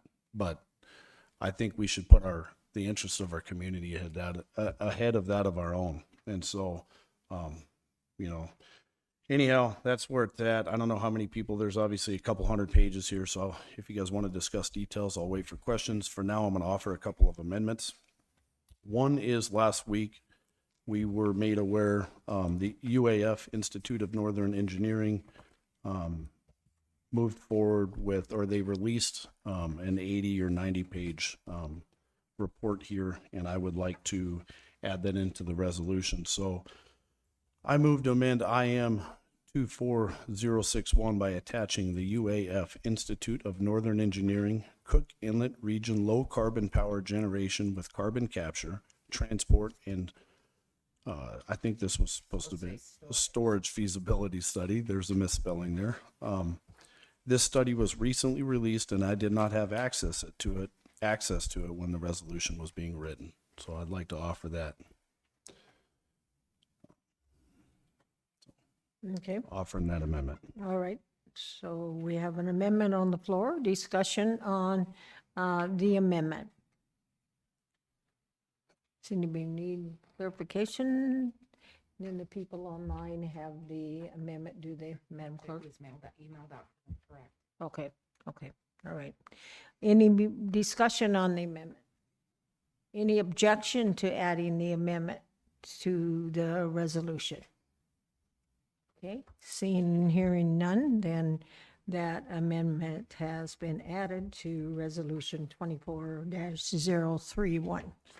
And then, sir, did you have a second? Yes, ma'am. Okay. Now that that's passed, I'd like to offer one more, and it reads as follows. I move to amend Resolution 24-031 as follows. Page 2, last whereas clause, by adding the words, the UAF feasibility study, in the second line after the word feasibility, and the words CCS power plant after the number 553937. Page 2, by adding the following whereas clause at the bottom of the page that reads, whereas the UAF feasibility study was released to Matsu Borough on February 29th, 2024, and makes certain recommendations, including proceedings with the CCS power plant, legislative enablement, and funding steps. And page 5, at the end of no by adding the following words, and supports and encourages the state of Alaska to support proceedings with the CCS power plant by implementing the recommendations of the UAF feasibility study. Okay, discussion on that amendment. Madam Mayor. Yes. I'm fine with the amendments except for the one under the now therefore be resolved that supports the recommendations, implementing the recommendations of the UAF feasibility study. And I had to, so you got to cross-reference, right? You got to go to the feasibility study to see what those recommendations actually are. The first three are no big deal. Having a regulatory framework for carbon storage, because right now we don't have Class 6 wells in the state. This require Class 6 wells. AOGCC should seek and gain Class 6 permitting primacy. UAF should perform the rail belt carbon capture storage project. But then is where you get into where I have trouble. It dictates that the state and the regional utility should form a power purchasing buyers group and confirm the amount of firm power to be purchased, which is required to meet both rail belt and Donlin gold mine. Utilities working with the state should enter into a power purchase agreement, ideally through the Alaska Energy Authority, which will enable project funding of the appropriate size power plant. Enable legislation for Alaska Energy Authority should be amended to enable authority to enter into firm power purchase agreements with independent power producers and enter into power sale agreements. And then they should, the last one that they should seek funding is fine, but that's a significant change, and it's sort of dictating to the utilities what they, that they have to go along with this. And then right now, what happens is independent power producers approach the utilities and they say, hey, we'll sell to you at this price. It doesn't go through Alaska Energy Authority. So I would offer what I think is a fairly friendly amendment to just strike that last bit of language from the amendment that is in the now therefore be it resolved section, just so we don't get into, especially since we haven't heard from the utilities on this or Alaska Energy Authority. So my amendment is just to strike the last section of wording that was added and now therefore be it resolved. May I Yes, please? So, yeah, and I appreciate that. The reason I have this in here is because as we start moving towards trying to get someone to build this plant, I think in all fairness to somebody that's going to come invest this type of money, because we're talking well in excess of probably $1 billion to get it all done, that if people want to buy power from them for any time at all, they should probably sign an agreement to do so for 20 to 30 years. Gas futures are bought typically in 30-year time frames. And so what I don't want to see, because Alaska and the Matsuboro in the past have seemed as they were pro-business, and then all of a sudden you get somebody out here, conducting good business at the port, and then you get an ordinance to put the guy out of business. I think a few of us know what I'm talking about. So one day you're pro-business and the next day you're not. And so if a utility wants to buy power from said power plant, I think they need to be encouraged to do so as is done with natural gas in 20 and 30 year commitments, so that you can have, it's the same reason somebody signs a lease when they rent an apartment for a year. It gives security to the person signing the lease and to the owner. So I would be reluctant to remove that. Again, I just want to create a stable environment for a potential investor should they choose to build this plant. Okay, further discussion on, well, since it didn't end up being a friendly amendment, do you want to make an amendment then? Or is that automatically would- on the floor because you said a friendly amendment? Or Madam Mayor, there, It's up to Ms. Nowers. I took it as Assembly Member Nowers did make an amendment, just so Okay. everybody knows there is no such thing as a friendly amendment. Okay, all right. All right, thank you. All righty, so there is an amendment on the floor. It was- Further discussion, yes, Assemblyperson McKee, go If- ahead. Yes, could you read the exact words? I'm at the where the therefore be it resolved. What was it that you wanted out of there? What words exactly? I can read it if you'd like. Okay, sure. If you have the resolution in front of you, Assemblymember Yeah, McKee, I you do. go to page 5, number 2 above, it's all the words that are underlined that says, and supports and encourages the state of Alaska to support proceeding with the CCS power plant by implementing the recommendations of the UAF feasibility study. Okay. And that's what you want to strike? Yeah, no? Okay. Further discussion on that amendment? Yes, go ahead, Thank you, ma'am. Madam Mayor. I support the pro-business aspect, but I think we're all conservatives. We all would, if we sat in a room and we said, is government good at picking winners and losers? Do we agree? Government's not great at picking winners and losers. So what this does is it tries to pick a winner, and there's many options out there. And I don't think we're to the point on this where we know this one is a winner.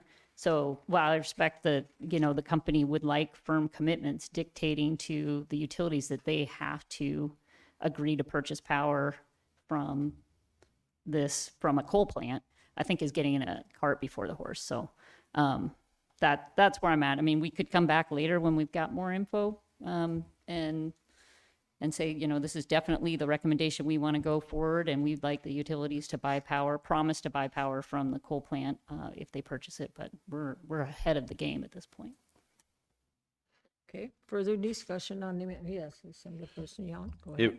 As much as I would love this to happen, I know it won't. Let's say Hillcorp comes to the table tomorrow and says, we're going to build a gas pipeline from the North Slope all the way to Anchorage, and we're going to stop by Fairbanks on the way through town and make everybody's lives much better. They would require the same thing. There's no way they would build it on a whim. They would be looking at 20 and 30 year contracts as well. So I do object, but I very much appreciate the concern. Okay, further discussion on the, yes. I go would ahead. just say at that point, there would be some firm numbers on price, and we do not have those. So we're asking to make a commitment before we have the price. Okay. Any further, yes, go ahead, sir. It is asking them to make a commitment, but there will be more information come forward on pricing. There's no way, I would never expect a utility to sign a open checkbook. So this is just simply my way of saying that if you want to buy power for a week, right? We're not going to do this as a short-term Band-Aid. Ask somebody to come in and build this power plant and then Band-Aid us through a short period, right? That I just don't want to create that sort of, I guess, non-security to somebody that would be willing to build this. So, I there's no utility that's going to sign a blank agreement. That's not what this is asking. So thanks. Further discussion on the amendment? To say I disagree with that interpretation, but I'll leave it to the other folks to choose. Okay, so before you is to remove the underlined part on page 5. Okay, I don't hear any more discussion. Okay. Madam Clerk, everybody proceed to vote, I guess. If I can get the members in the room to go ahead and vote on the secondary amendment.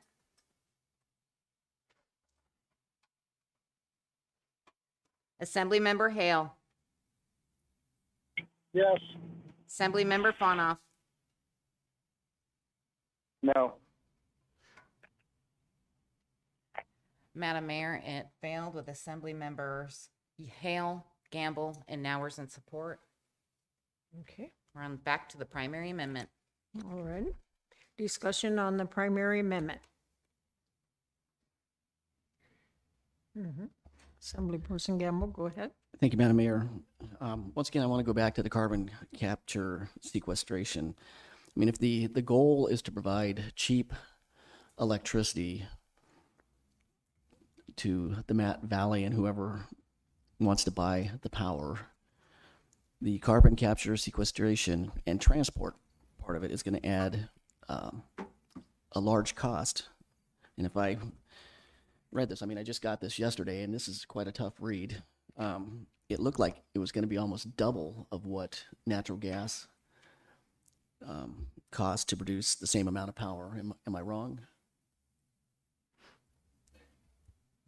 Yes, go ahead. Thank you. Yeah, we can go through this later. So with carbon sequestration, it's still substantially cheaper. With that being said, you're correct. It could be cheaper. We definitely could produce it without that cheaper, and I would be open to an amendment if you'd like to just strike that portion of it. I do believe in the long run, because, and for those folks who are maybe don't understand what a resolution is, by no means are we passing this tonight and we're just moving forward this tomorrow. Like, obviously there's way more involved in that. I do believe if we ended up building something out here, it would wind up with carbon sequestration. But again, the costs would still be lower than they are now, and substantially lower than what NSTAR and Hillcorp are estimating that the gas will be starting, when contracts start to expire next year. And then we're also looking at the fact we might have to start bringing natural gas in from out of state, right? So, but anyways, again, I would be open to an amendment that struck that portion. I put it in there because I felt like it was the right thing to do. And I do believe in the long run, that's the direction things will go if this moves forward. But if you want to remove the CCS, I'm totally fine with that. Assemblyperson Gamble? Sorry, I asked you too earlier, I guess, if you're still thinking. Sorry, any other discussion on, yes, Assemblyperson Nowers? So I just want to come back to betting on a horse, right? I used to go to the racetrack with my grandpa all the time, and I love watching the horses out of the post parade, and I tried to pick the winner, right? And I wasn't very good at it, but every once in a while I win, and it was pretty exciting. But so, we're trying, like, the goal is to find a sustainably reliable energy for South Central. And we're facing this big uncertainty with natural gas, and we're heavily reliant on natural gas. So there's different ways to come at it. There's the gas pipeline, there's importing in the short term, importing natural gas, and adding renewables are the two things that are on the short term timeline. So, one thing they calculating here was a cost of 100. What you want to look at is what your cost of electricity is going to be, right? That's what they did. So $110 a megawatt hour is what they predicted their price would be. And baked into that number, and honestly, I just got this report yesterday. It's 86 pages and it's dense. But I'll just point out a few things that are questions like that I think are worth, like, if we're going to jump into the energy game and we're going to have a voice on it, we should know what we're talking about. And there's lots of things on the table. So here's some of the things that are baked into that number that we might want to, have some expert discussion on. That assumes that this plant is financed 100% no debt financing at 5%. So that's basically, we're talking about a state-funded ADA project. Any project's gonna have a lower cost when you do that. It ignores the cost of transmission and roads, talking about a minimum 45-mile transmission line. So again, we're talking about the state picking up the cost of transmission and roads. This is all buried in there, and like I said, I apologize if I got anything wrong. I went through this quickly. It assumes the carbon sequestration tax credit for 30 years. And if you read in the discussion, that tax credit ends in 2033. So this plant might not get started by then. And then that tax credit might not be available for 30 years. It assumes the plant, I'm sorry, I only have about 8 of these, okay? But I'm just saying, like, we might want to get a better feel for things before we weigh in. It assumes an 85% capacity factor. That's how much the plant will be up and running all the time and not downtime. A current natural gas plant is at 80%. So that seems a little bit high. It uses an avoided cost of the current electric prices of 114 megawatts an hour for Chugach. But if you look at what MEA said in their filing, I'm sorry, for the utilities, so they're trying to compare, like, how would we come in compared to the avoided cost? MEA in its filings to the RCA says their avoided cost is $75 per megawatt hour. So I just got a question there. Like, how are they coming up with 114 to compare to apple? Chugach says their avoided cost is $60 a megawatt hour. They seem to really overcalculate the variable O&M cost at 49 megawatts an hour. It's more like $5 a megawatt hour. And then, so does anybody know what the solar farm is charging for power? Anybody at this table, what they're charging MEA right now compared to 110 megawatts an hour? 68 megawatts an hour. So I just think if we're going to jump in on the energy picture, we really need to be comprehensive about it. And one thing that's not in these reports at all is any comparison to renewables. And I'm not saying that's necessarily the way to go, but I'm also saying there's a lot of questions about the cost figures in here. So if we say we're going to do a coal plant and we end up, we bet on the wrong horse, and all of a sudden we're spending a lot more money than we thought for our energy. So there's a lot of questions I have about this. And if we're going to jump into energy, like, let's have an actual discussion with the UAF folks at the table. Some of the folks from NREL that have done studies, Alaska Center for Energy and Power. So we have a full idea of what we're betting on. So I think we're the cart before the horse. I think there might be a good resolution that could come from this body that would be well thought out, and maybe it'll be the coal plant, but I don't feel like we've even had that discussion. So while I appreciate the effort to jump into the energy picture, I want to do it in a really thoughtful, smart way. And I'll just say one more thing. If you look at Kodiak, so about 2009, they started adding wind.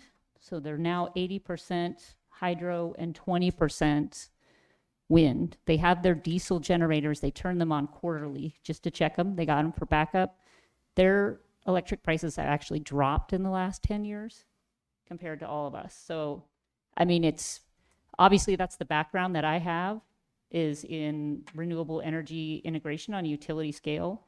But as part of that discussion, it's always about the cost of energy and what you're paying for it and what it costs to integrate. And so it's an issue I'm passionate about and know a lot about, and can always learn more about. But if we as a body are going to make a decision about which technology we think we should go into, it needs to be a broader discussion than that we're having right now. So that's a lot to say. Like, I hope the sponsor of this will postpone it and promote us having a deeper discussion, deeper dive into energy. Further discussion? Yeah, Assembly Person. Yeah. Yeah, a couple things. Those prices, the current prices of power were based on today's contracts, and those are expiring. They start expiring next year. So the cost of gas created power is going to go up exponentially. The other thing is and I'm a huge fan of renewables, right? So I want to read this. The National, and everybody has this in their packet. So the National Renewable Energy Lab, NREL, completed a rail belt electrical grid study in 2022, assessing 5 alternative scenarios for renewable power, including the mix of hydro, geothermal, tidal, wind, and solar. Even the highest renewable energy scenarios require fossil fuel thermal energy backup for reliable power generation and retain at least 75% of the current fossil thermal energy generation capacity. So what that's saying is all of those sources combined are only going to create 25% of our power on a good day. Kodiak. I love Kodiak. I've hunted that island multiple times. Coached wrestling tournaments there multiple times. It is a tiny community of people that doesn't use that much power, and it never stops blowing there. I mean, it's like windy, and then it's windy, but it's never not windy in Kodiak, and it only produces 20% of their power. It would not be a drop in the bucket here, and we don't have that kind of wind. So I am open to all ideas. I am moving forward with this one because it is a solid plan. It is a solid plan. Usabelli has been in business for a long time with the same strain and quality of coal that we have access to here, like not very far from here. And if you go back to, and possibly the attorney can help me out with this, I might be off by a couple of years, but MEA sent a poll out, I want to say approximately 15 years ago, asking ratepayers if they would be open to this idea of a coal power plant back then. And there was overwhelming support for it. So then they sent out a second round of questions to the ratepayers. And that was, where would you like to see it? And they gave some options. And unfortunately, the choice that got the most, the location that got the most choices was Palmer, because then the assembly turned around and created an ordinance that would prevent that. And then, an assemblyman by the name of Jesse Sumner repealed that ordinance on the way out the door. And so here we are, right? So, I guess what I'm saying is I'm moving forward with this because it's a solid plan. It was one I was working on even before last month's scare. But I am open to all ideas moving forward, including a mix of hydro, geothermal, tidal, wind, or solar. But as clearly stated in last year's Railbelt Electrical Grid Study, 2022 is 2 years ago, on its best day, all of those things combined would only create 25% of the power we need. And that's in a community that is going to see substantial growth in the future. We grew by 18,500 people in the last census period, and that's not going to slow down. So, and that's just our community. The rail belt is obviously substantially larger than that. So, Can I clarify? yeah, of for you? course, please do. Okay, so that 75%, that doesn't mean, it actually means that you retain 75% of your fossil fuel generation. Just like Kodiak retains their diesels, it doesn't mean the fossil fuel generation is running 75% of the time. The scenario they're actually talking about, renewables would supply 80% of the electricity, and you've already got all that fossil fuel generation that's already on. You don't have to build any more. It's already out there. It's existing. We have 1,600 megawatts. Zoom type. So you're reading that. I just want to let you know you're reading that wrong. You would be producing, if you look at the NREL study that's based on, 80% of the power would come from renewables. You would keep the fossil fuel generation for those days where the wind's not blowing and the sun's not up, but you've reduced your reliance on natural gas from, right now the mix is about 80% natural gas, right, is producing.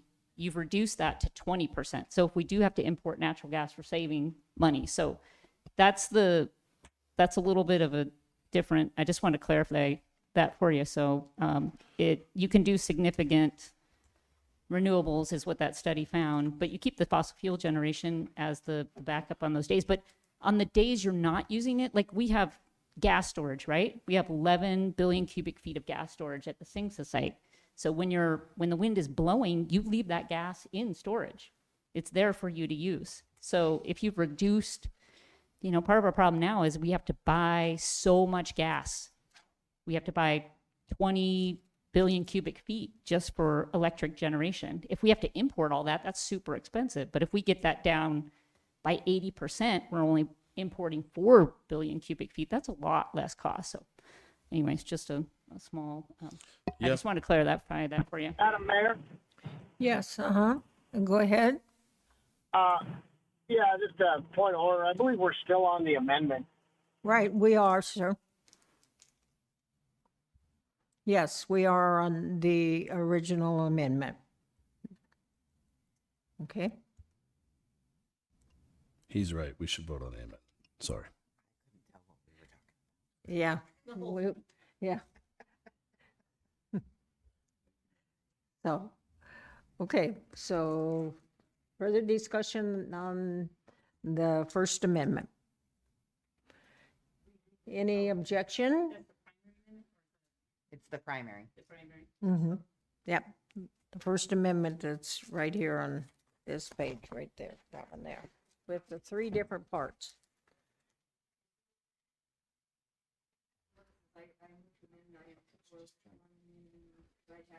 Yep, the page 2, and page 5. It's one that just has 5 pieces to it. 5 or 6 pages, I guess. Yeah, 6 pages. The last page is just signatures. Signature. Okay. So is there objection to this primary? And we do have objection. Okay, Madam Clerk. If I can get the members in the room to go ahead and vote on the primary amendment. Assemblymember Fonoff. Yes. Assemblymember Hale. Yes. Madam Mayor, it passed with Assemblymember Nowers opposed. We are on the main motion. Okay, so now the main motion before you, which has been amended twice, the resolution 24-031. Discussion on the, yes, sir. Thank you, Madam Mayor. I'd like to make an amendment to Resolution 24-031. I like the resolution as it's written, a resolution supporting development of a coal-fired power generation related infrastructure using technologies to reduce emissions and provide affordable, reliable, clean electricity. My amendment is to remove any reference to Cook Inlet region low carbon power generation with carbon capture, transport, and storage feasibility study. Okay, can you tell us what page that's on, sir? Is it all the way throughout? Yeah. Okay, so removing it from the whole, Yeah, just every remove page. and just leaving the ordinance clean the way it is, supporting coal-fired power generation, related infrastructure using technologies to reduce emissions, provide affordable, reliable, clean electricity, but removing any of the carbon capture feasibility study reference. Okay, go ahead, Madam Clerk. If I could just clarify, Assemblymember Gamble, you're just wanting to remove any of the verbiage throughout the legislation regarding the CCS power plant. However, leaving the UAF feasibility study attached to the IM? Is that what I'm understanding? Yeah, I don't even want the feasibility study in there. I think that the resolution would be fine just the way it's written in the IM without any reference to the CCS power plant. If it's just coal-fired power plant and doesn't need to be any, there shouldn't be any verbiage saying it needs to be carbon capture sequestration involved in the power plant. Does that make sense? It does, but you're basically taking away the amendment that just passed. I The know. entirety of that amendment. Can't do that? It's not in order. It just passed. Okay. However, if I could, Madam Mayor, Sure, if you go don't ahead. mind me, you could move to strike any of the verbiage regarding the CCS power plant throughout the legislation. Okay, that's my amendment. Okay, all right. And Assemblymember told me just to ask you in the first place. I should have. Sorry, I Okay. just wanted to make sure I understood what you were saying. Sorry. So discussion? Yes, if I may, this is something else. Assemblymember Fano. Yes, go ahead, sir. I'd like to actually have feedback from the sponsor because I do too like Mr. Gimbel's approach to strike unnecessary if it's making it any complicated. And if, in that case, I would support that amendment, but I want to know if it overall makes that whole resolution cleaner, or is it complicated? Obviously, I don't have much information for me to work with, but I'm asking if the sponsor thinks it's a good idea to just clean up and make it a lot simpler, the resolution altogether. That's all. Okay, Assemblyperson Yant, go ahead. I support the amendment. Ultimately, we're not the decision makers on this, if it does or doesn't happen, or even how it happens. This is simply just a resolution of support. And I would support it without the CCS. So yeah, I fully support Mr. Gamble's amendment. Further, Assemblyperson Okay, so Allen? that means Oh, if I may follow up, just so I'm clear on about if we're going to vote on it, is that we'll remove both the UAA and the other out of the, or just one of the two? I just want to be for clarification purposes. Go ahead. Assemblymember Fanoff, let me know if this answers your question or not.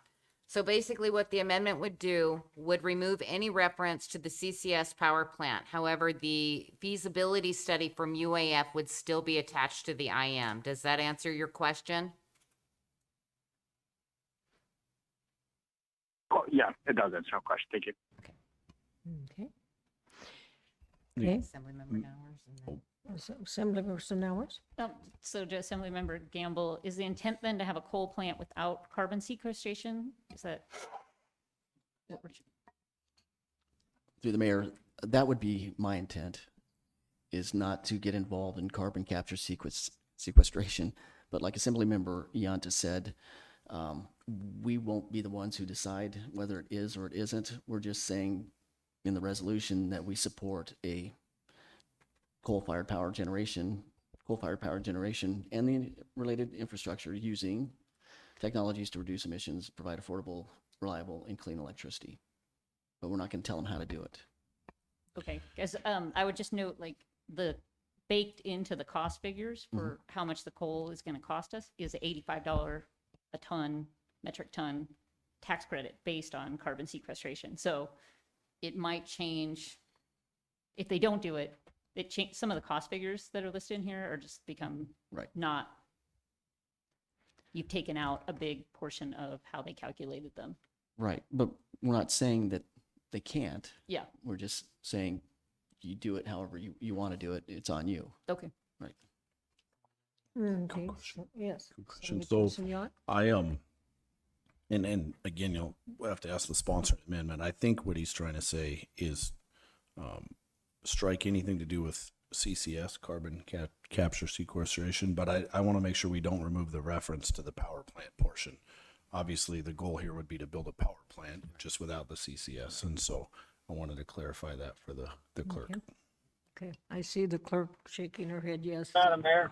Yes, Assemblyperson Hale, go ahead.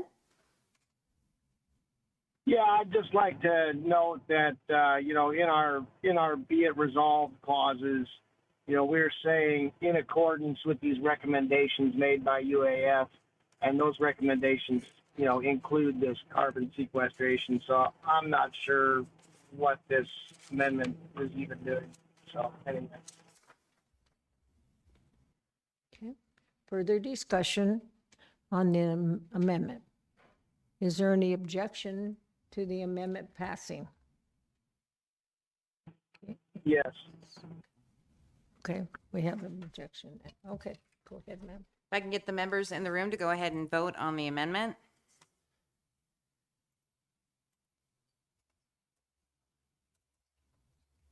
Assemblymember McKee and Bernier. Assemblymember Hale. No. Assemblymember Fanoff. Yes. It passed with Assemblymember McKee and Nowers and Hale opposed. Okay. So now we are back to the main motion.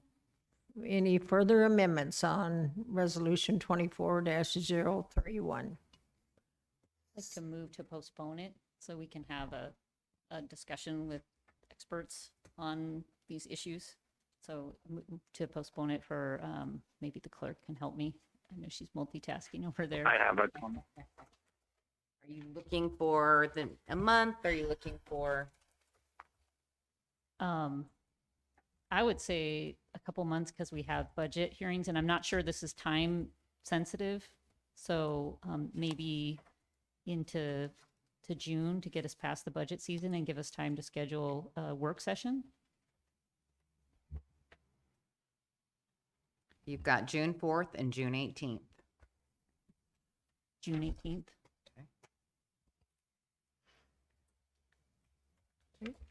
Discussion on the motion to postpone. Yes. Madam Mayor. Go ahead. Go ahead. Online, go ahead. Yeah, thank you. I also don't think this is super time sensitive. I do think that we should schedule a work session. This is a subject that I think deserves a lot of contemplation, and the more information we can have on this, the better. Expert testimony would be very helpful in this case. This is not a subject that I'm an expert in by any means, and I think that having some folks come and talk to us about the particulars would be very helpful.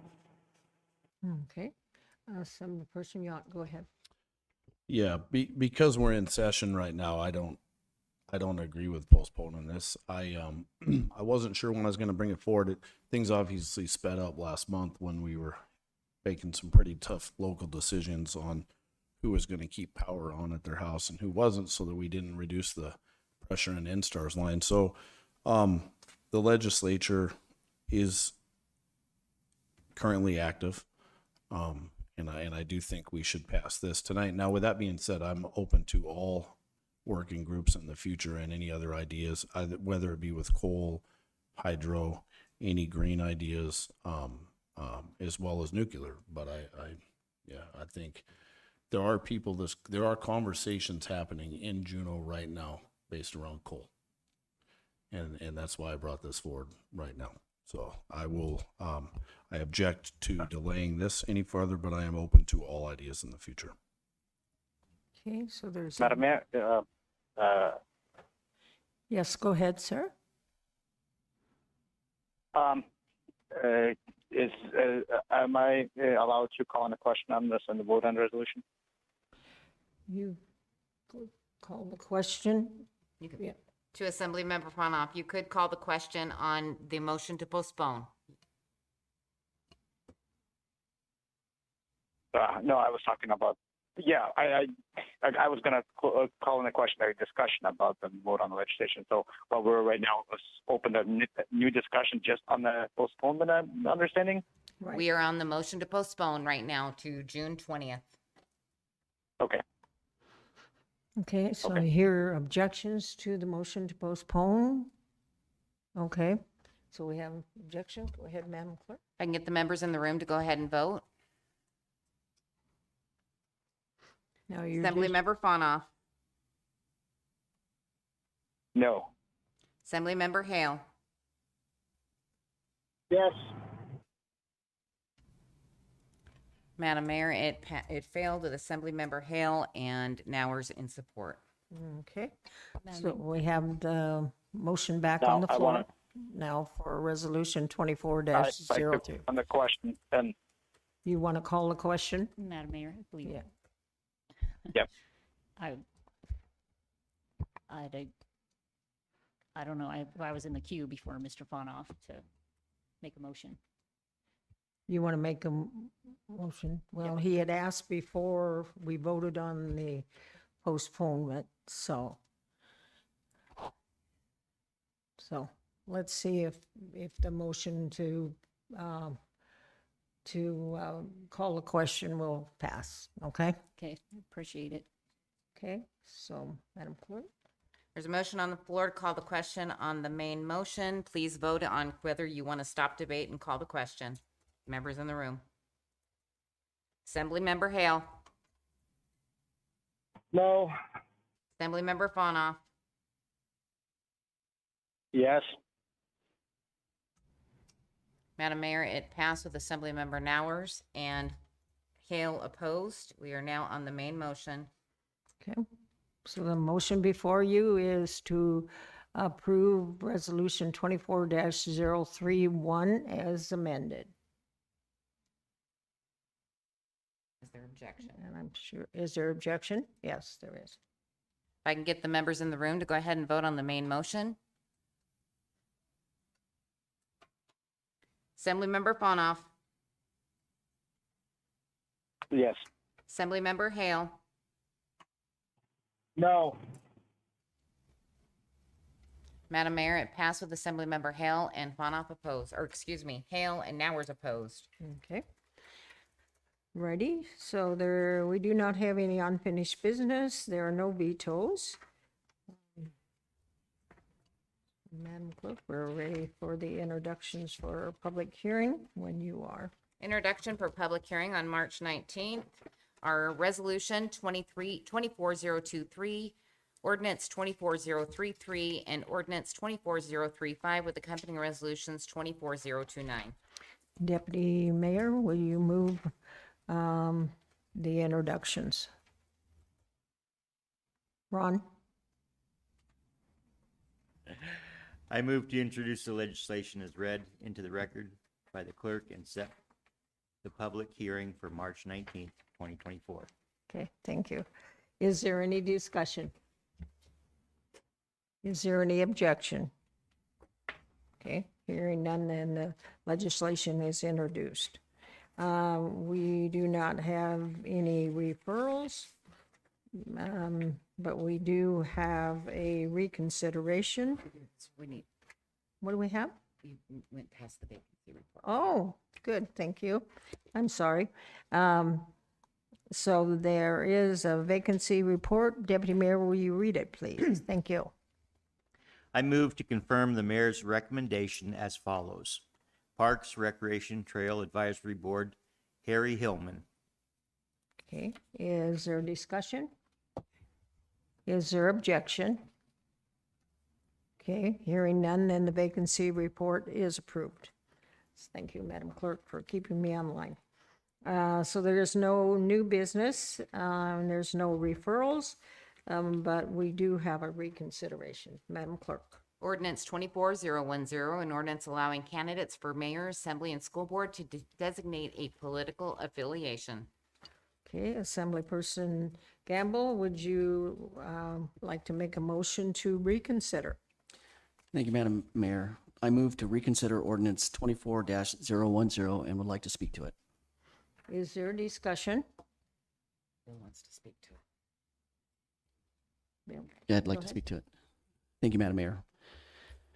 So I don't want any of my comments about this to offend anybody. They're not meant to. And I'd just like to say I left the assembly meeting a couple of weeks ago feeling like we had just disenfranchised thousands of Matsu voters. And 2 assembly meetings ago, my colleague here, Assemblymember Yunt, seemed to be okay with putting the question about party affiliation on the ballot, and I agreed with him. But then at the last assembly meeting, there was a change of heart by Rob. So I had to ask myself, why the change in 2 weeks?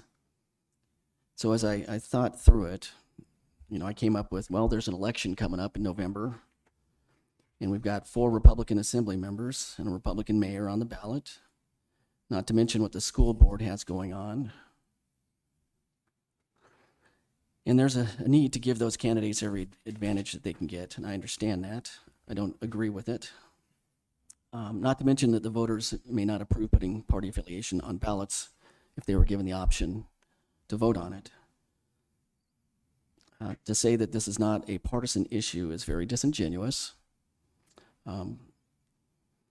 Just because it's voluntary, I don't think that that makes it not partisan.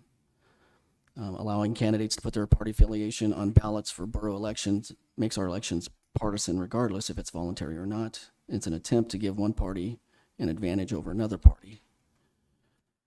Also saying putting party affiliation on a ballot is just providing more information is somewhat misleading. What you're creating is voters who will just go into a voting booth and vote for the candidate with the letter they identify with. No more vetting of candidates, making elections very partisan.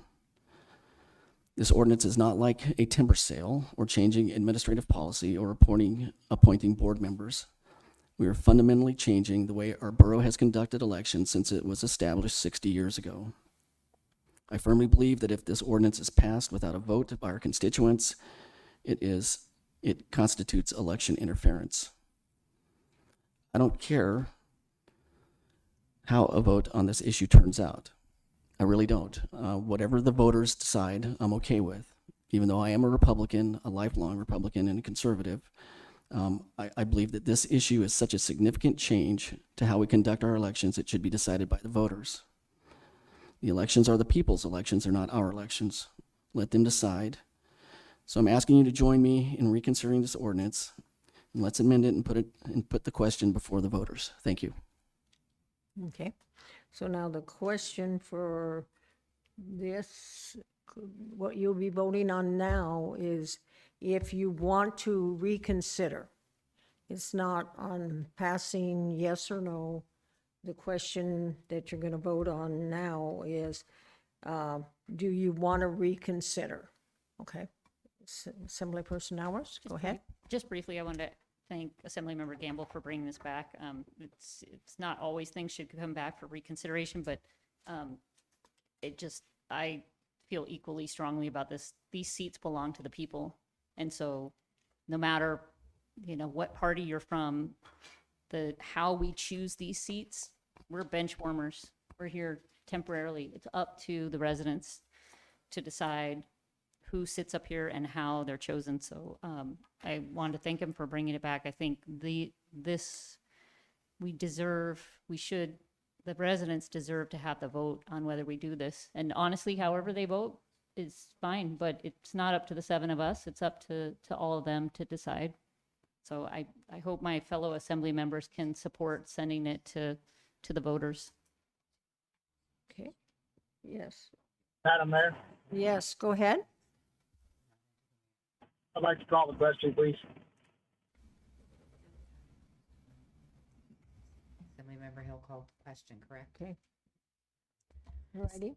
Assemblymember Hill has called the question. Madam Mayor, is there any objection? Is there any objection to calling a question which would not allow us to discuss the reconsideration anymore? We would have to vote. So if you vote yes on stopping the discussion, that's going to be your first vote now.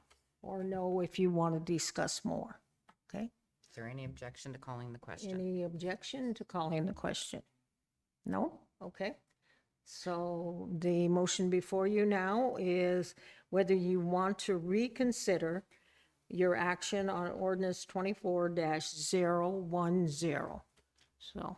Is there any objection to reconsideration? Is any objection to, there is objection to reconsideration. If I can get the members in the room to go ahead and vote on the reconsideration.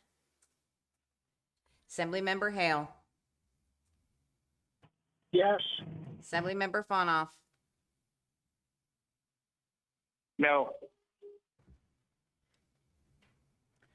Madam Mayor, it failed with Assemblymember Gamble, Nowers, and Hale in support. Okay. So there will be no consideration. Correct. There will be no reconsideration of our action taken 2 weeks ago. Okay. The next item is our parting comments. Assemblyperson Gamble, we'll start with you. Parting comment. Oh, I should go online first. I'm sorry, so I don't forget them. But you can go first if you want to. Assemblyperson Gamble, or no? Do you want to? I can let the online people. Okay. So Assemblyperson Hale, would you like parting comments, sir? No comment. Thank you, Madam Mayor. Thank you. Assemblyperson Fonov, parting comments? No comments. Have a good night, everyone. Okay. Assemblyperson Gamble, parting comments? Sure. Mhm. Last Saturday, I guess it was 2 Saturdays ago, I attended the Board of Fish meeting in Anchorage with our Fish and Wildlife Commission. And I just want to say that it was an eye-opening experience to be there and listen to the testimony that was given. And we have such an incredibly knowledgeable and experienced Fish and Wildlife Commission. And Kendra was here tonight, and she testified. And not only did she testify at the Board of Fish meeting in Anchorage, but she actually went to Seattle with Jim Sykes, and they testified in front of the National or the Northwest Fisheries something panel. And it's just incredible the level of experience and knowledge that we have on our Matsu Borough Fish and Wildlife Commission. So I just want to acknowledge that. And then the port meeting yesterday was just a great meeting to be there, to see those, the admiral from the Navy, 2-star admiral, and a whole bunch of 2-star generals, and to see their interest in their port. And I understand, Mr. Manager, that we don't want to get, too excited about those kinds of things, but you could see the glimmer in their eyes. They could see that our port really has a lot to offer, and so I hope that that they pursue that endeavor further in the future. Thank you. Mm-hmm. Assemblyperson Yon, parting comments, sir? Yeah, you have no idea how I'm excited I am that you're attending all of these meetings. So I was going to a few before switching over to the Assembly and School Board Joint Committee, and I'm grateful you're there. So and obviously our manager already knows how strongly I feel about getting as much money in the budget this year as possible for fish culverts. I do think it's one of many potential answers to a lot of problems that we have with our salmon right now. So beyond that, I just wanted to give a quick shout out to local wrestling teams. So this weekend in Fairbanks, there was the 48th annual Tanana Invitational. The tournament's been happening for 49 years, minus the 1 year that we took off for COVID. Palmer did unbelievable. It was unfortunate Houston and Wasilla were not represented at the tournament. We got to work on some issues in the community here with trying to get programs in every school again. And Wasilla had an emergency, by the way, so they do have a program, but there was an emergency. Out Nick. Man, I'm so tired right now. I'm drawing a blank on the name of the school. I apologize. Reddington, thank you. I'm wore out because of this tournament. I didn't sleep for 3 days, but Reddington is unbelievable. For any of the that are in the community that follow kids, Miss McKee, I know you follow this sport so close. I think they just won their 5th straight small school state title for boys, and they won their first one for the girls. And they finished, I think out of 40 teams or so, they finished about 4th overall and first for small schools. And I got to clarify with their wrestling coach, Abe Salmon, actually old Mayor Darcy Salmon's son. I was told that about 1 in every 4 kids at Reddington Middle School are on the wrestling team. And if that's an accurate statistic, that is reminiscent of actually what it used to be at Colony Middle School when I was there. But there was 3 teachers that were coaching, and they were all recruiting. They would find any reason they could to recruit. And I'm proud to say we're getting back to that at Colony Middle. We finished 2nd overall for the boys and around 5th or so for girls, and then 1st overall for combined by a mile. We won by about 50 points if you combine our boys and girls compared to anybody else's boys or girls program. So it was really cool. We had about 60 kids on the team this year, and I am hoping that we can get to 80 to 100 again next year like we used to have. So yeah, pretty awesome. As always, the Matsu Borough has been by far the strongest community in the wrestling sport for as long as I can remember, at least 40 years, and I was glad to see that continue. So that's all I got. Madam Clerk? Just a reminder to please come in this side room before you leave to grab your jacket. Mr. Brown? Yeah, I'll be very brief, Madam Mayor.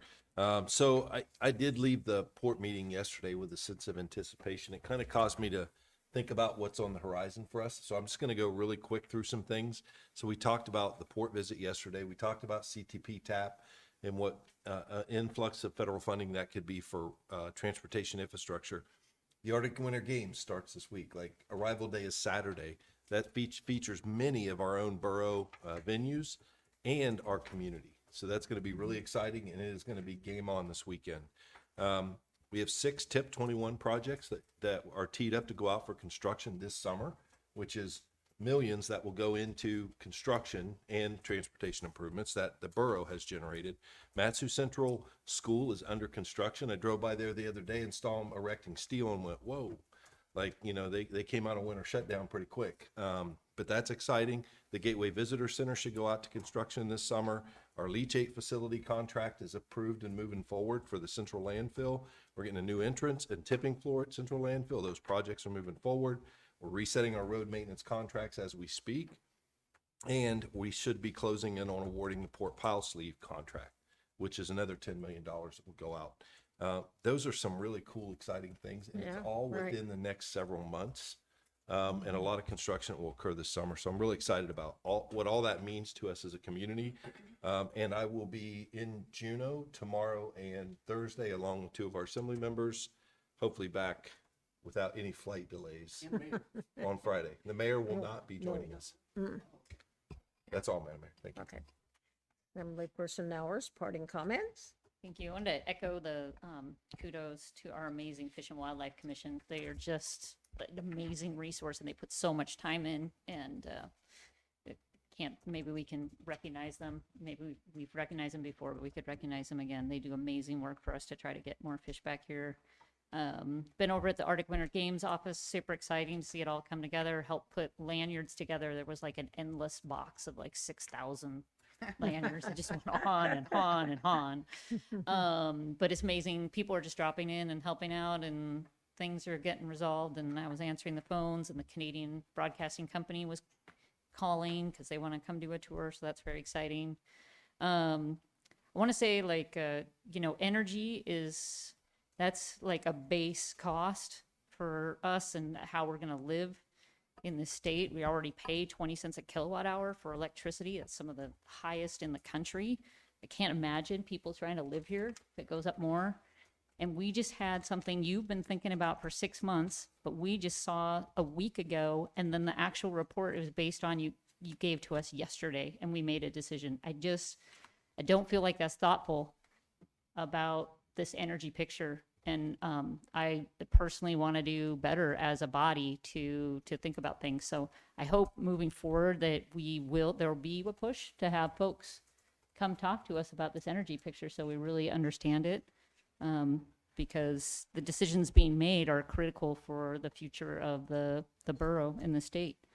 Also, just on another note, I meant to mention a couple weeks ago, but just looking over at what's happening in Russia with the killing of Alexei Navalny, and how sad that is to see a completely dysfunctional government where somebody is killing rivals and stifling, any free speech and free thought. And I'm just thankful we live in this country, and it's hard for me to stomach anybody that would support that kind of leader when you see what's just blatantly going on over there. And I know that's outside the purview of the borough, but that's just, yeah. I'm glad we have the government that we do. And anyways, I'm looking forward to going down to Juneau. Okay. Assembly Deputy Mayor, parting comments, sir? I talked to Dave there. He was from the port. He was filling me in a little bit, and he actually said there was a prayer group that comes out there every Friday and prays, and he's actually seeing a lot of results. And there's a lot of power in prayer. Yeah. So with that, I'd like to thank God. We thank you for your blessings and all your grace. We ask you to continue blessing our borough and our state. Please guide our first responders, our teachers, our military, our leaders. Please help our veterans, our young, our old, our sick, our addicted. Please give us wisdom, patience, and willingness to follow you, Lord. Please help everyone that is hurting. Please cover us with your love. May we do your will. Help us to love our enemies and take care of one each other. In Jesus' name, amen. Assemblyperson McKee, parting comments? Yeah, I'd like to give a shout out to Rob because I do follow wrestling. My kids were in it forever. And Rob does, as a coach, doesn't just teach you how to wrestle. This teaches you how to live your life, how to meet a challenge, how to be brave, how to persevere. So this isn't just about meeting somebody on the mat. This is about the rest of your life. And I've seen that in my own son's lives. So Rob, good on you. Keep on doing what you're doing. The other thing is, I got to tell you, I'm so excited about the energy thing because I've been accused in my life of being a tree hugger. I got one hand on a tree and one hand on a jackhammer. I'm kind of like in both worlds.